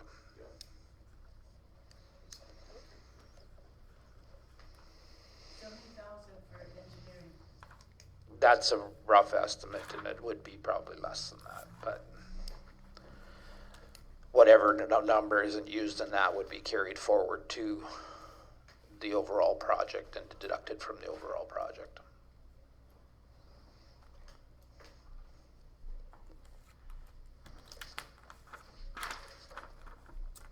So that's the road that you think is the worst one in town now that needs to get repaired. That's safe? There's a lot of worst ones in town, but this one is starting to get sub-base failure. Lots of frost heaves and boils on that in the spring of the year. I'm sure we're going to see them again this year.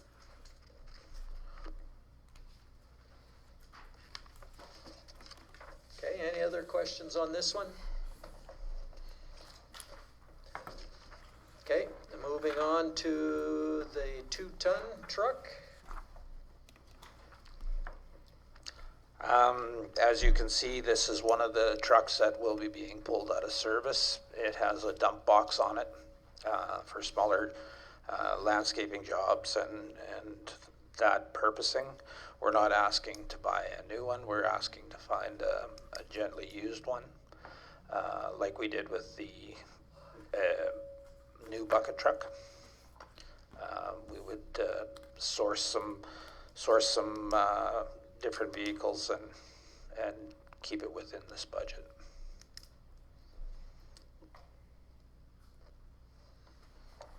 Okay, how much do you use the truck? How often is it used? This one's used on a weekly basis. If we've got trees that need to be trimmed, this one's being used all the time. Right now, we're having to use the big ones. That means pulling out the backhoe as well to load branches into the tandem, which don't come out of the box very well. This one doesn't have an end gate on it, so as soon as you lift it up, the branches come out. So you're running the backhoe back and forth to pull branches out of the back of the tandems, and it's used quite often.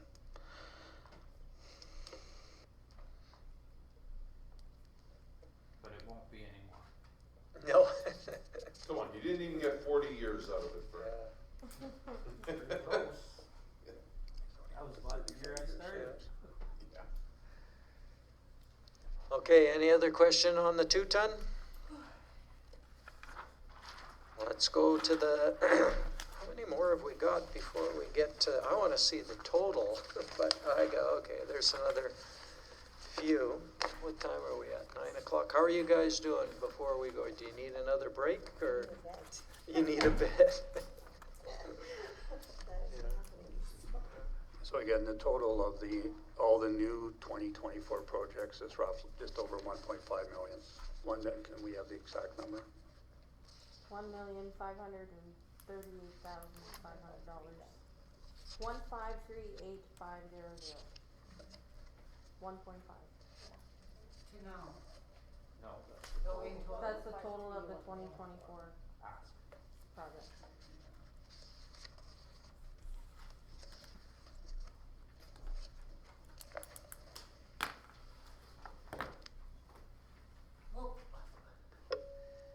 We just bought 3 trucks last year.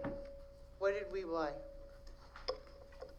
We bought half-ton service trucks.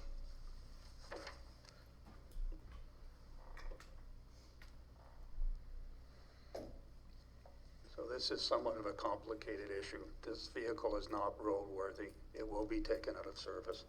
In addition to that, we have a similar unit that we use for watering of, you know, the plants in the town and all that. That is in comparable shape. We have alternatives. We can start pulling our water tanks on trailers. That means summer students will not be doing that work. It will be done by our full-time staff. That will have significant implications on the workflows in public works. So again, I know, and we're buying used equipment.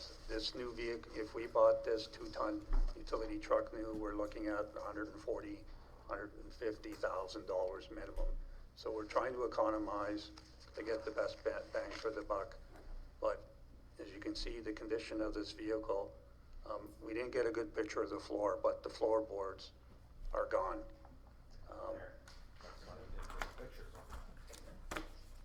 Fred Flintstone brakes. We cannot allow staff to be driving these vehicles. Okay, well, let's get, I'd like to just get through all of these so we understand them all for sure. And everybody's good to keep going for, or nope, okay.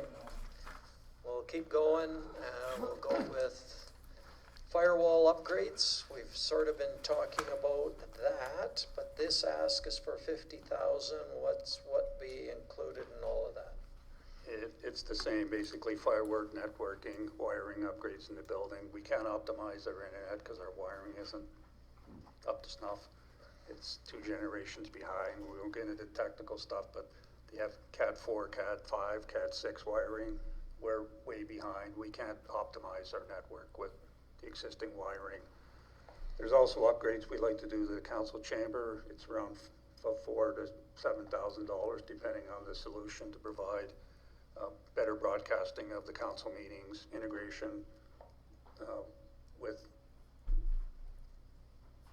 you know, a monitor that moves where you can see who's talking, who's not talking, more functionality in the council chamber. So specific initiatives like that, but overall, the bulk of the money is for firewalls, protection of our assets, and to make sure that the wiring, if we've upgraded the internet, that's great, but we're not getting the bang for the buck because the wiring doesn't support the network speeds. So there's a lot of back-end stuff. You do one thing, you gotta upgrade other things. So again, this is the major initiative that we need, and this is to deal with the most critical items that have to be upgraded. This would substantially deal with a lot of items in future years. There'd still be monies, but nowhere near this level. So how does this tie into that thing before? The admin server. The server's the server. You need firewalls, you need all the other peripherals to make the network safe. So to protect our servers, we need firewalls. To protect our data, we need firewalls. To protect our applications, we need firewalls. To interconnect the pool, the public workshop, the water plant, if we're gonna do things like remote control, electronic meter reading, we need the wiring to support those type of applications. So you look at your personal home, every time you do a network upgrade, they give you a new router, they give you a new hub. You know, you need those things to make the network work. So a lot of those things we don't have in place. Some of those things that were sitting in that room are not the property of the town. Our former IT vendor has ownership for that equipment. They can come in tomorrow and remove their equipment. So we're at risk. But can you buy one without the other, or do we have to get this if we get that other thing? Then it's integration, like without the integration, you're probably wasting money doing part B versus. So you can buy a new truck, but you don't have to get brakes on it. It's probably advisable you get brakes on the new truck.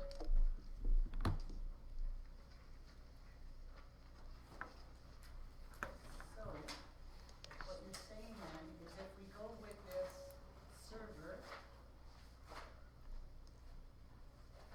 whatever it is, whatever you wanna call it.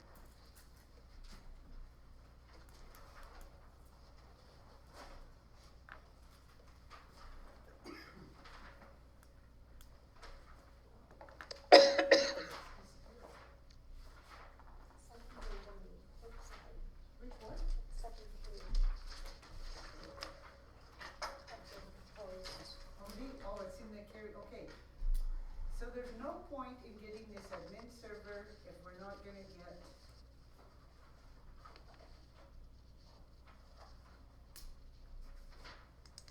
the firewall upgrades, network wiring, and desktop, and vice versa. They have to go together. Without each of those components, you can put in a new piece for hardware, which is the server, but it's not gonna be protected. You need a firewall to protect the server. So,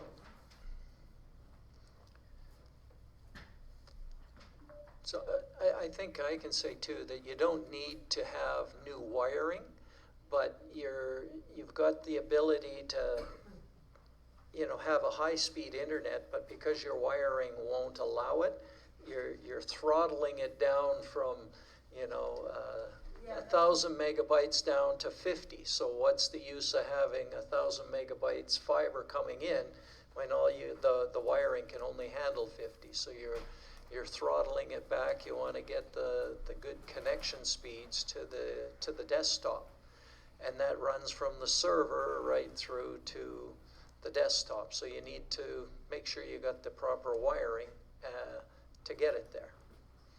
So do you need it?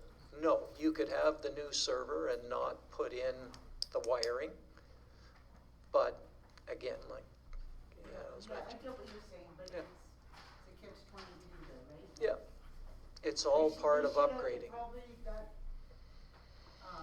slide shot probably should have been right behind the admin server to keep it all grouped together. Well, the admin server was 2023. This is 2024. Yeah. So what will be suggesting to council that this is really a preventive maintenance program, and correct me if I'm wrong, but I've reviewed the last 3 years operating and capital budgets, and there's been no monies to address these issues. And, I can go back 5 years or whatever, but for the level of investment we're talking for the applications that are at risk, it's a good investment.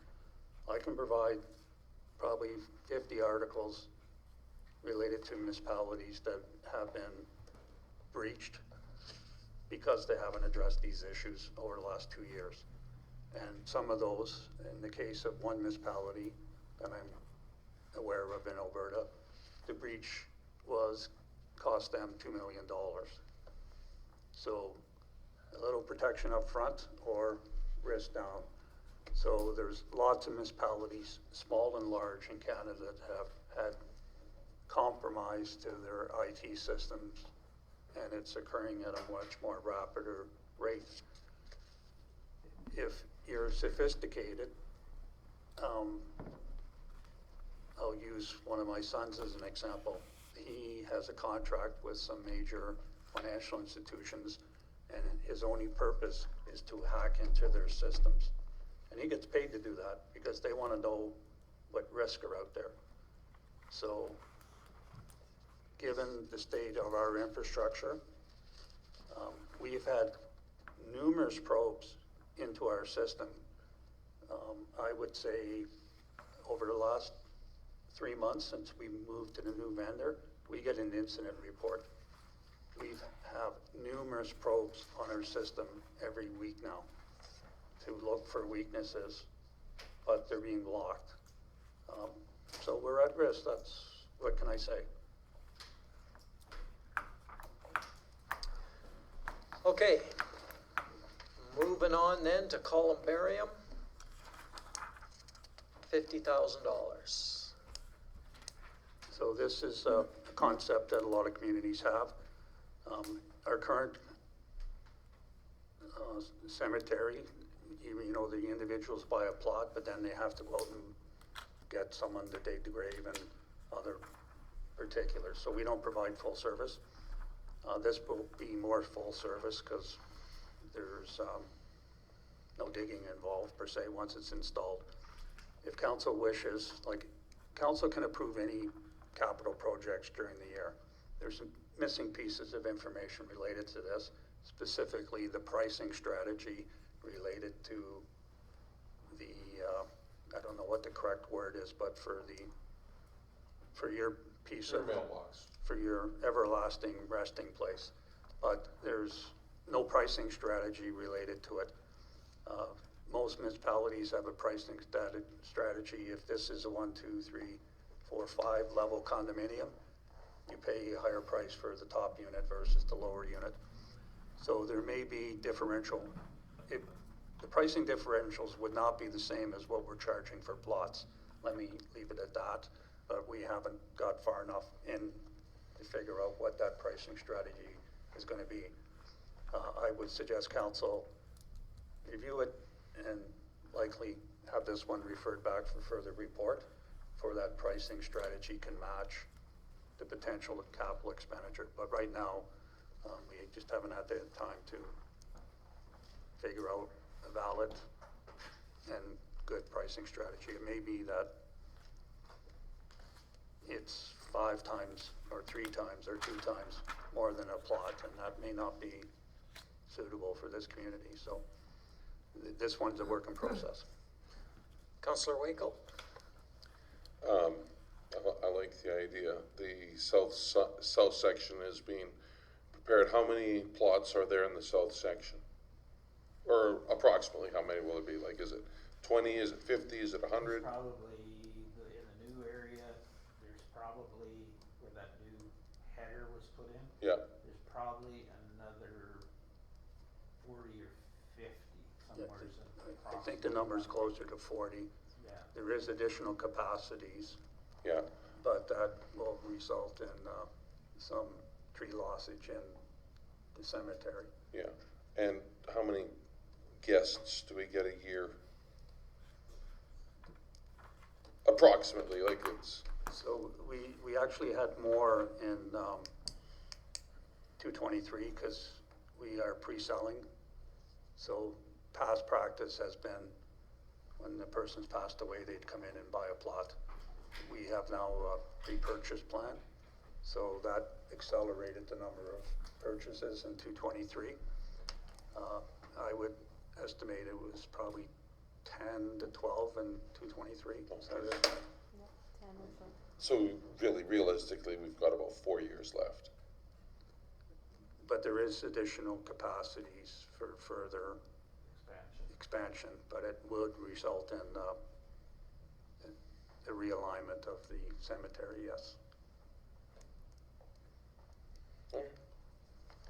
We can talk about that more. I think one of the things that, you know, at RMA or AM, we talked with this columbarium thing, and these are generally cost recovery. You have to put the money up front and then you recoup the costs as people buy them. And it's another option, you know, if a lot more people aren't getting buried now there. So this is an option for those that do not want to get buried and still have a marker in there. So I think it's a great option there. And it will, I mean, there is the initial outlay, but it will recoup some, if not all of this costs in time, and it gives people options. So that's my thinking on it. If you went, I mean, I'm just looking at this one here. They're double-sided typically. There's 60 spots on there. If you sold them at $1,000 a piece, which I don't think is particular. How much is a grave plot? $350. No. No, it's How much? 1,000. 1,000 for a grave plot? Okay, so $1,000 for a spot in the columbarium. right? That, 50,000, I don't know, I'm using that as just an example, that's the picture, but I think people would pay for that. Cremation is getting to be more, I think, popular because it's cheaper by a lot. It is more popular, but people are also doing other things with the ashes and just keeping them. I'd like to see a study on this and see how many people would actually be interested in this. Oh, Because yeah, I know that yeah. Slave Lake's had one for years, and there's room for rent there. I'd like to see more information on this. Yeah, no, the need for it and yeah, that's fine. I mean, they pre-sell these things too, right? People have, payment plans that, my uncle did that. He's in one of these in Edmonton. because I know from last council, Councilor Gilroy, he did a lot of research on this, Yeah. and he didn't go. So administration would support that because there's additional work that needs to be done in terms of pricing strategy and location in the cemetery, and actually would eventually, hopefully by next year, a whole redevelopment plan for the cemetery should be discussed by council, because there has been some changes. There's been fencing issues, there's been repairs, but the whole west side of the cemetery faces an industrial zone. And the issue of putting trees in there and just making it more pleasant, if council wishes to address that, that's when I'm talking about a redevelopment plan or conceptual plan for the cemetery, or we can continue on based on past practice.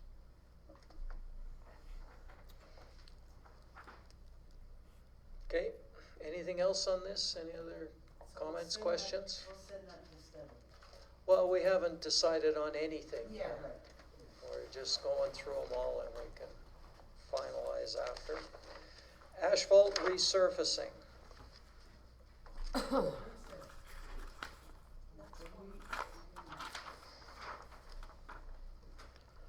As council's aware, we did do a couple of this patches with our own forces last year. One was 55th Avenue, the other one was 54th Avenue. The only place we would be doing this is areas where the curb and gutter are in good shape and don't need replacing at this time. It would buy us time to live out the entire life expectancy of the asset, instead of having just going in and redoing the roadway with a contractor. We could easily fix it up like we did those other ones. And we're asking for materials only because it would be done in-house. And $100,000 would do how much? How many? It could, depending on the size of the street, it can do up to probably three blocks with materials only. Labor, like our labor would be in-house. Yeah. We haven't picked a street yet. We do have one street in mind right now. It goes from on 46th Street, the east side of St. Andrews. The curb and gutters are in fairly good condition at that point, and that there would be 1, 2, 3 blocks basically right there.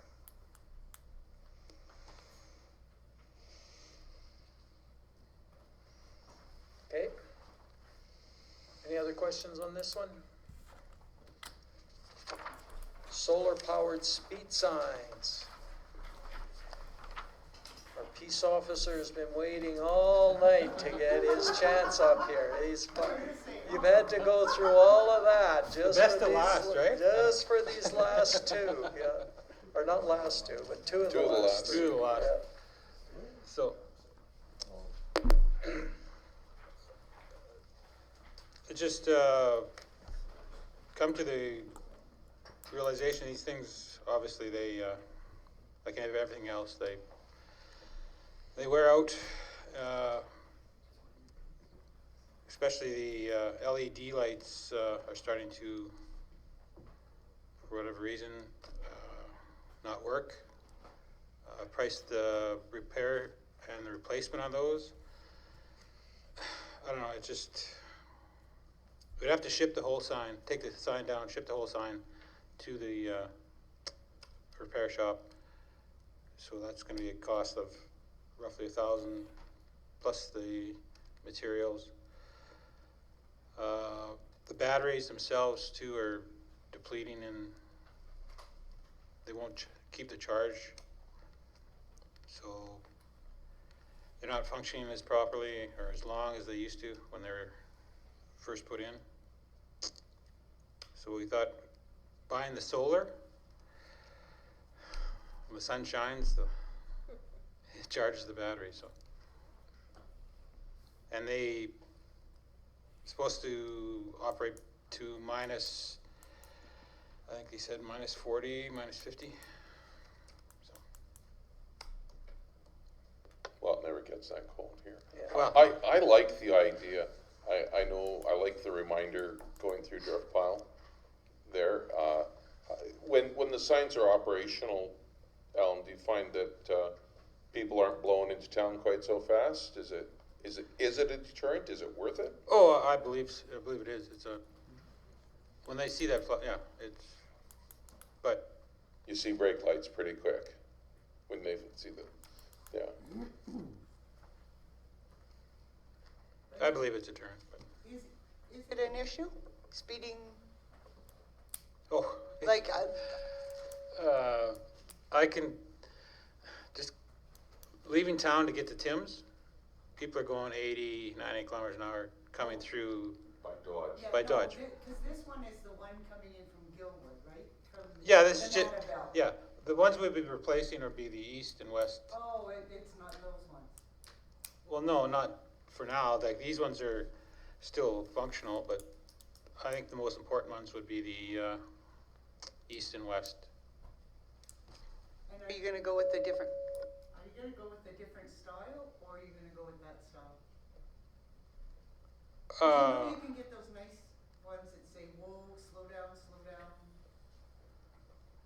Well, you can get the ones that are, yeah, you can pre-program them for, but that might be obviously an additional expense, but I can see what the cost is, but. It's one that flashes up a picture of you.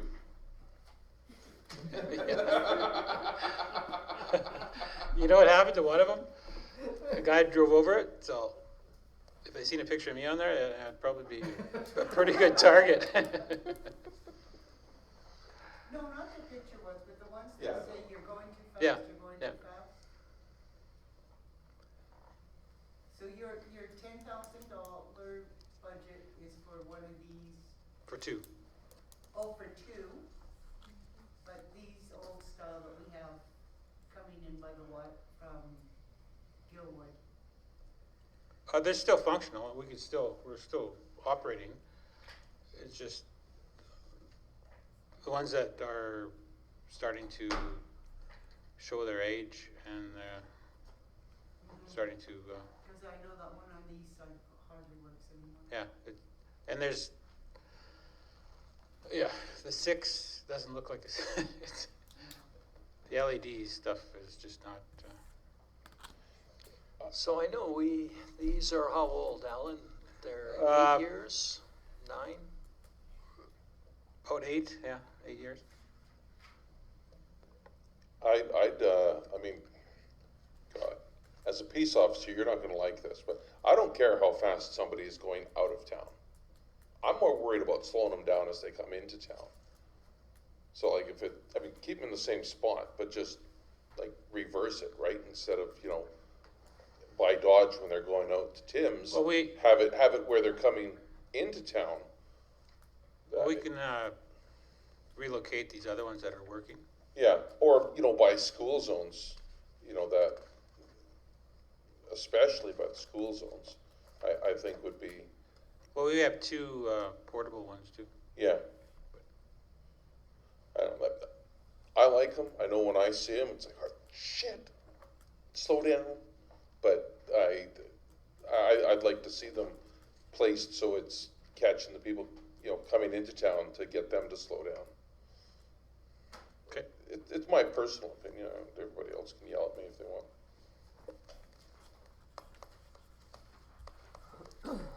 Okay, anything else on these speed signs? All right, peace officer vehicle replacement. Can I just introduce this one, Alan, please? So this one is a bit more complex than it seems, because it's not, there's two issues here. One is the vehicle, and one is the equipment in the vehicle. The equipment in the vehicle needs replacement. So the most productive way to do that is put it in a new vehicle. So the equipment is upwards to $30,000 to $35,000. It's not stable. It's not necessarily functioning at 100%. So that, that's the challenge. Do we put new equipment into an old vehicle that would likely need to be replaced in the next few years, and then spend another significant amount of dollars to reinstall the equipment and the like? So anyways, I'll turn it back to Alan just to, so it's, even though it may seem at the bottom of the pile, there's more to this vehicle replacement. It's a full functional unit that needs to be replaced, and it's the timing of when did you do it all at once, or do you want to pay for it twice by doing the equipment that needs to be done, or get the new vehicle and just install it all? That's, yeah. Bill's nailed the head, nail on the head there, so it's, the equipment, yeah, came out of the 2009 Ford Expedition. The main issue would be the camera system. It's obviously outdated. The newer systems, you can pull up to your office and it automatically downloads your camera images that you've taken that day onto your server. So it, rather than pulling out the thumb drive, and it just, obviously, technology has improved over the years, so. I don't know what else to say about it, but. Councillor Waco. So the 94 here, is that for just the car and then the equipment's on top of it, or is that all in? All in. Really? Yep. Okay. I'd see. Okay. I had a question. I believe you're in here, it's talking about you've priced out a Tahoe versus an F-150. Yeah. And if I'm understanding this right, you are recommending the Tahoe versus the 150? Yeah, that would be the preferred vehicle. It's just for operational turning around in the surface or the residential streets is with a truck. It's you're doing a 4-point turn. But I believe last year you wanted a pickup versus something else just because of hauling stuff and hauling the dogs or whatever, like you were talking about a pickup versus anything else. So that's why I'm just trying to.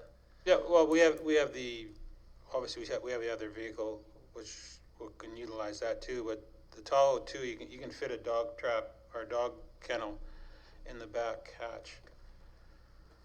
So it's virtually a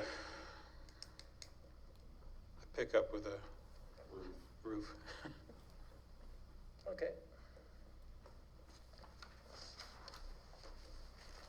Anybody with questions on this one? How old's the truck? 2018. Any chance for cost recovery on this one? Like this is just 94.5, that's for everything, but that doesn't count selling this for whatever. Am I correct in that? Yeah, no, that's not included. But Okay.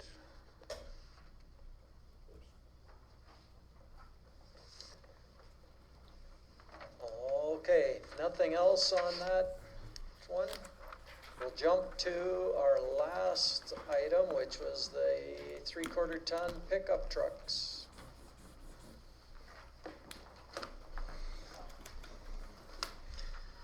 Again, part of the Flintstone fleet. We're not asking for new. We're asking to buy a couple of newer, used, low mileage 3/4 ton pickups to replace these two. And these would be put up for sale. Yeah, We'd recoup a lot of money on those, yeah. You might get $1,000 back, but you would get something. I think Somebody would probably even buy that 86. Well, they may, but they would be put up for sale. Well, for $1,000, we can give it to citizens on patrol. Councillor Dinac? If we're not gonna drive it, they're not gonna drive it. Well, that was what I was gonna suggest, that maybe if citizens on patrol might be interested in, We're pulling these from our fleet because they're unsafe.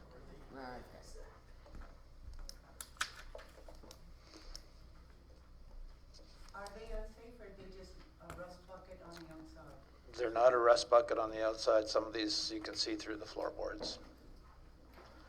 They're rusted out underneath.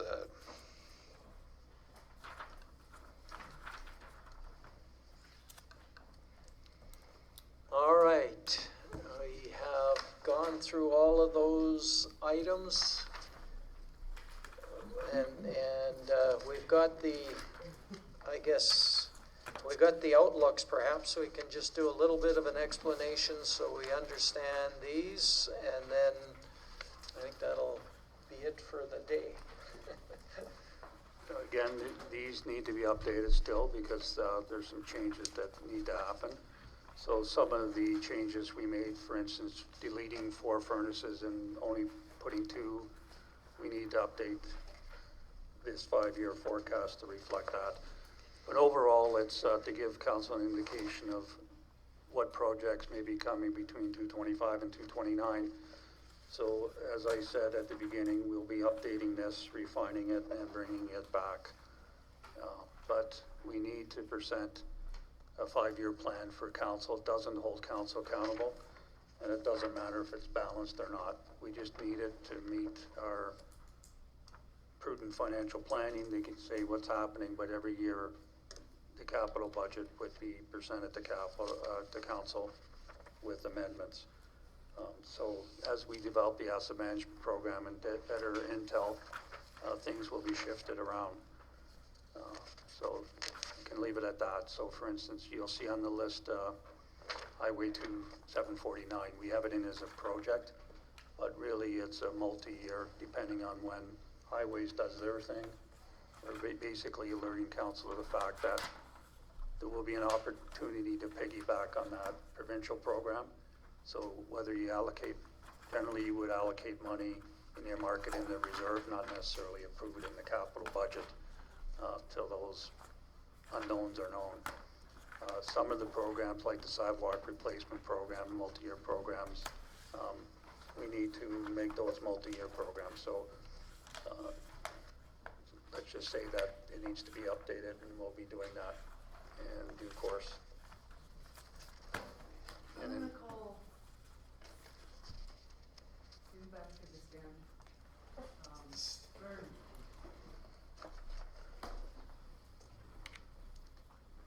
What are you using that 3/4 ton pickup for?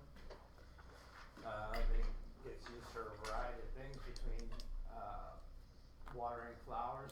One truck specifically goes for watering flowers, and the other one is used to pull around our heavier equipment. Say when the paver goes out,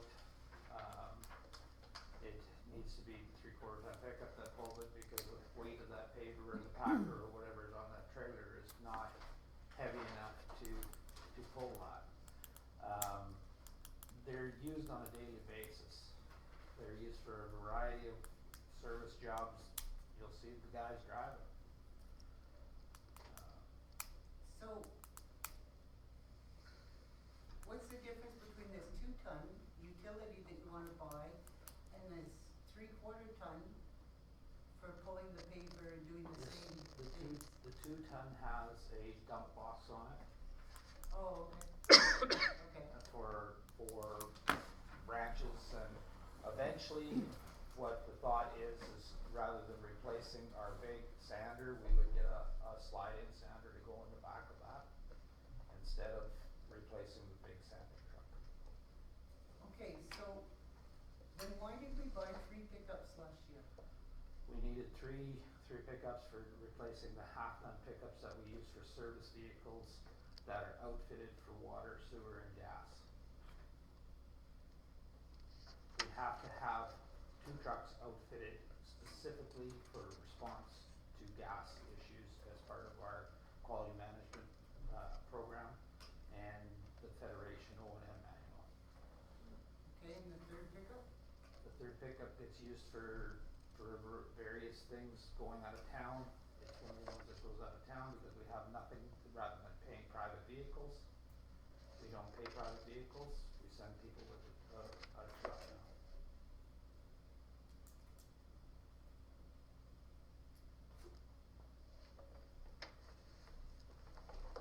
All right, Councillor Martins, yeah. All right. I'm still thinking here. Well, I was gonna ask you where that 2-ton dump buck, is it A something or is it V something? Where is it in this list? This is starting in 225. So it's not on. It's not on here. 224 Okay. isn't So on. those 3 new pickup trucks are not on this Not on roster the here? list for replacement. Okay, no. cause yeah, these are all 1998s and Yeah, that's just the old vehicles that we have and the potential for replacement. Oh, I see what you were asking. Okay, Are that your was 3 new trucks deckled already? When did they arrive, Vern? They've been back, they arrived last June or July, and we've got, they're outfitted and going. And they're good? Yeah, Okay. And what years are those? 23s. Oh, nice, Yeah, nice. And they're not deckled yet with High Prairie? they're got a decal on them, yeah. Except for the one that goes out of town. That does not. It does not have a decal on it simply because of vandalism. But all vehicles are marked. With a unit number. So are the summer students driving these new trucks? No. They drive the older trucks just simply because of the driving records of some are not as good. And usually the newer trucks go to people who are responsible for that pickup themselves. It's not being changed back and forth between drivers. So it's an onus is on that person to keep that truck in shape. They drive the 3/4 ton for water main plants. It's right there. Yeah. I have seen it. I know what I've seen and I know what's on paper here. So these pickups, because we had inquired about these new pickups to be crew cabs, are they crew cabs? Yes. All 3 are crew cabs. It's a double cab. 2 of them are double cabs, 1 is a crew cab. And if I recall, Ramona, at our last meeting, weren't you requesting a truck? Well, we dropped it for now. I think we're gonna try to see if we can work with Public Works and see if we can come up with something. So if I could, in terms of, as I mentioned earlier, all the managers are looking at rationalizing the total fleet rather than approaching it, this is mine, this is yours, this is whatever. So we're doing a fleet rationalization and, that's that. In terms of this 5-year capital outlook, again, there's some adjustments that need to happen because things are fluid. So I don't think it would be very productive to deal with the balance of that tonight. But if council wishes to do that, that's fine, but it will be a rework again. So I would recommend that we not deal with it tonight. Yeah, no, in my head, I was thinking, and council can decide, but I is just saying, you know what, it gives us an idea of what we're looking at 5 years running. But the one thing missing for me on this 5 years is the total per year. I didn't really, you know, like we've got the buildings totaled, we've got the vehicles totaled, we've got the equipment and infrastructure. Each one of those has a total. But I'd like to know what the total is for 2025, 26, 27, just to see where the big jumps are. Right, if we can, yeah. And it's council's preference, but what the leadership team is trying to do is do this not by infrastructure, not by buildings, by whatever. What are the top priorities? What are the medium priorities? Because this slants the view of what we should be replacing per se. So we're not quite there yet with the 5-year forecast, but we'll be moving in that direction. And as everyone can appreciate, there is some deficiencies with the forecast. What do you mean by that? It's all projection, it's all the studies we've done in the past in terms of asset management have been done at predominantly historical cost. All those historical replacement costs have to be updated. So 2025 is like 5.2 million, like you just go down the columns and add them up. Yeah, I think Yeah. it could just have a summary page. No, we'll provide that. That was it. I just didn't add them all up manually. But Again, we have some studies sitting on the shelf for a number of years now. We need to rationalize them and put them into a livable document.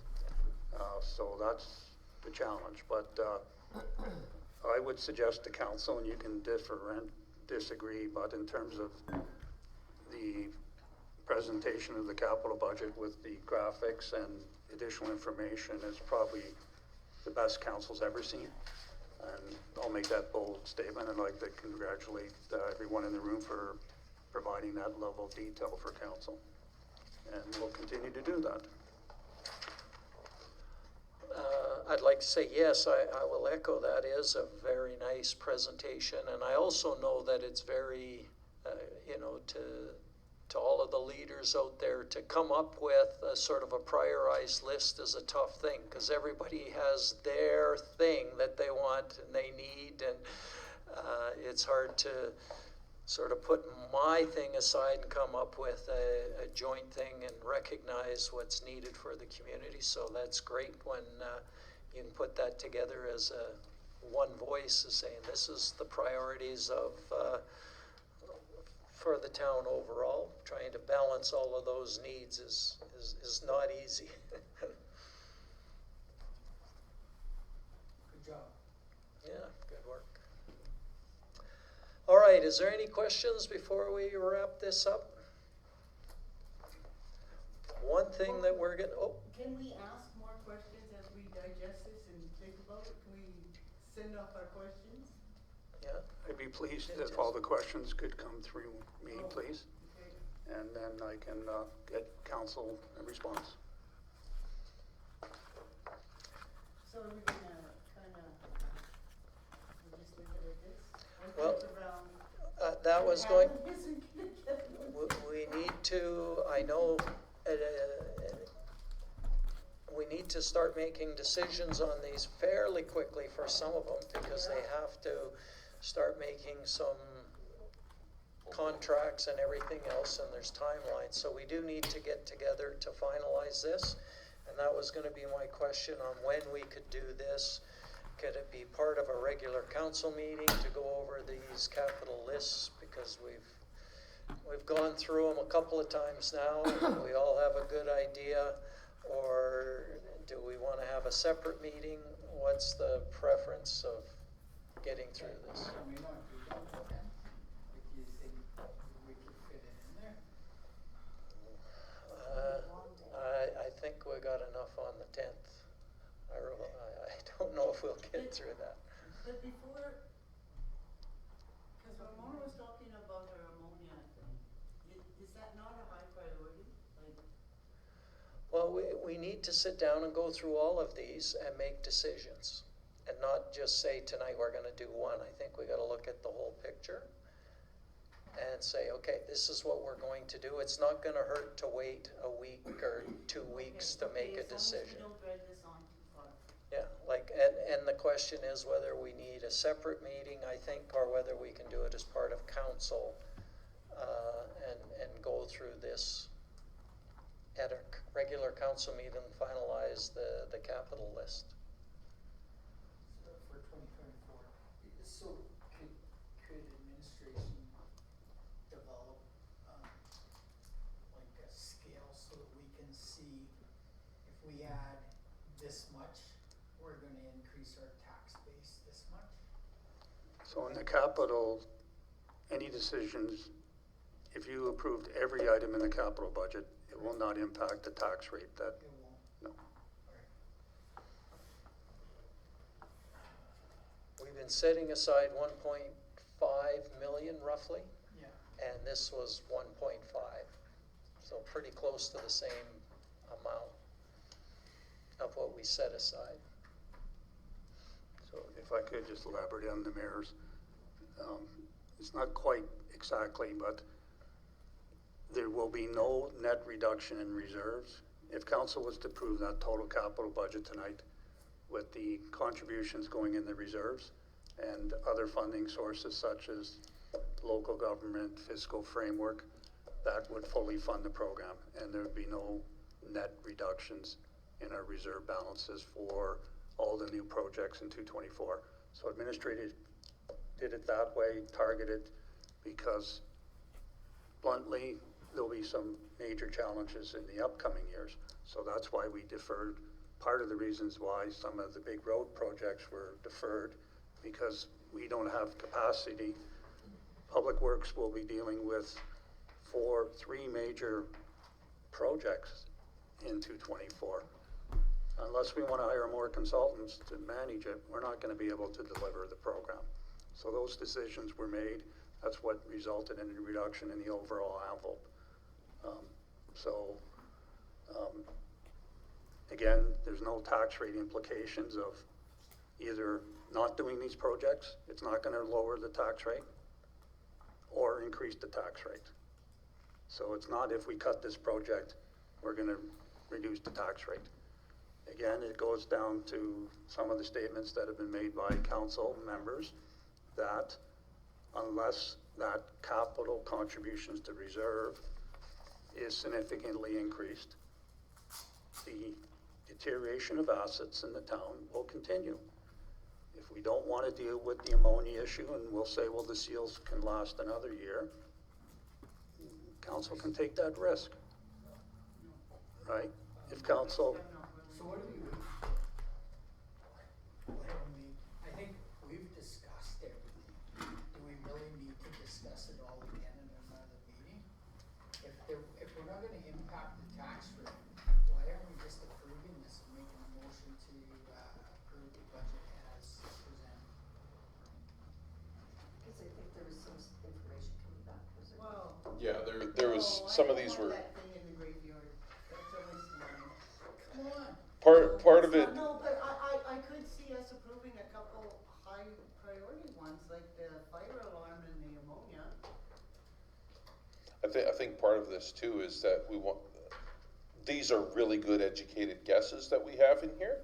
And if we approve them, then it's, well, I mean, we wanna have a solid number, right? Is that something else that we're waiting for? No? No, they overprojected. So Okay. we're not gonna lose any money. We're gonna gain money once they actually make the purchase.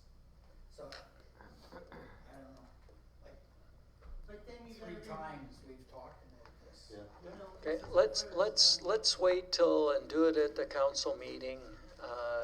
I'm assuming we can fit that all in. these items were, sorry, Oh. just point of clarification, all these items were extensively discussed at the December 9th meeting, Yeah. so. But just to finalize it, because we're in our last 5-10 minutes here, we'll just bring it back, finalize it at there, and then we can do it at council and review this and approve the budget and What I go would from there. suggest to council members, if there's any outstanding questions between now, we'll bring it back to the next council meeting. If there's any outstanding questions, we'll do the RFD saying, here's the outstanding questions, there's administration response. And then it's an issue of going down the list, approved or not, approved or not, approved or not. Columbarium, I agree with you, councillor, there's some outstanding issues that I'd like to report back on. Yeah. So, deferred, right? And, that's how complex it is. But I seem confused, like I read so many budgets now, I thought there was lighting in the arena and all that. It's okay, it's okay. I read too many of these. Okay, anything else before we wrap up? Seeing nothing, meeting adjourned.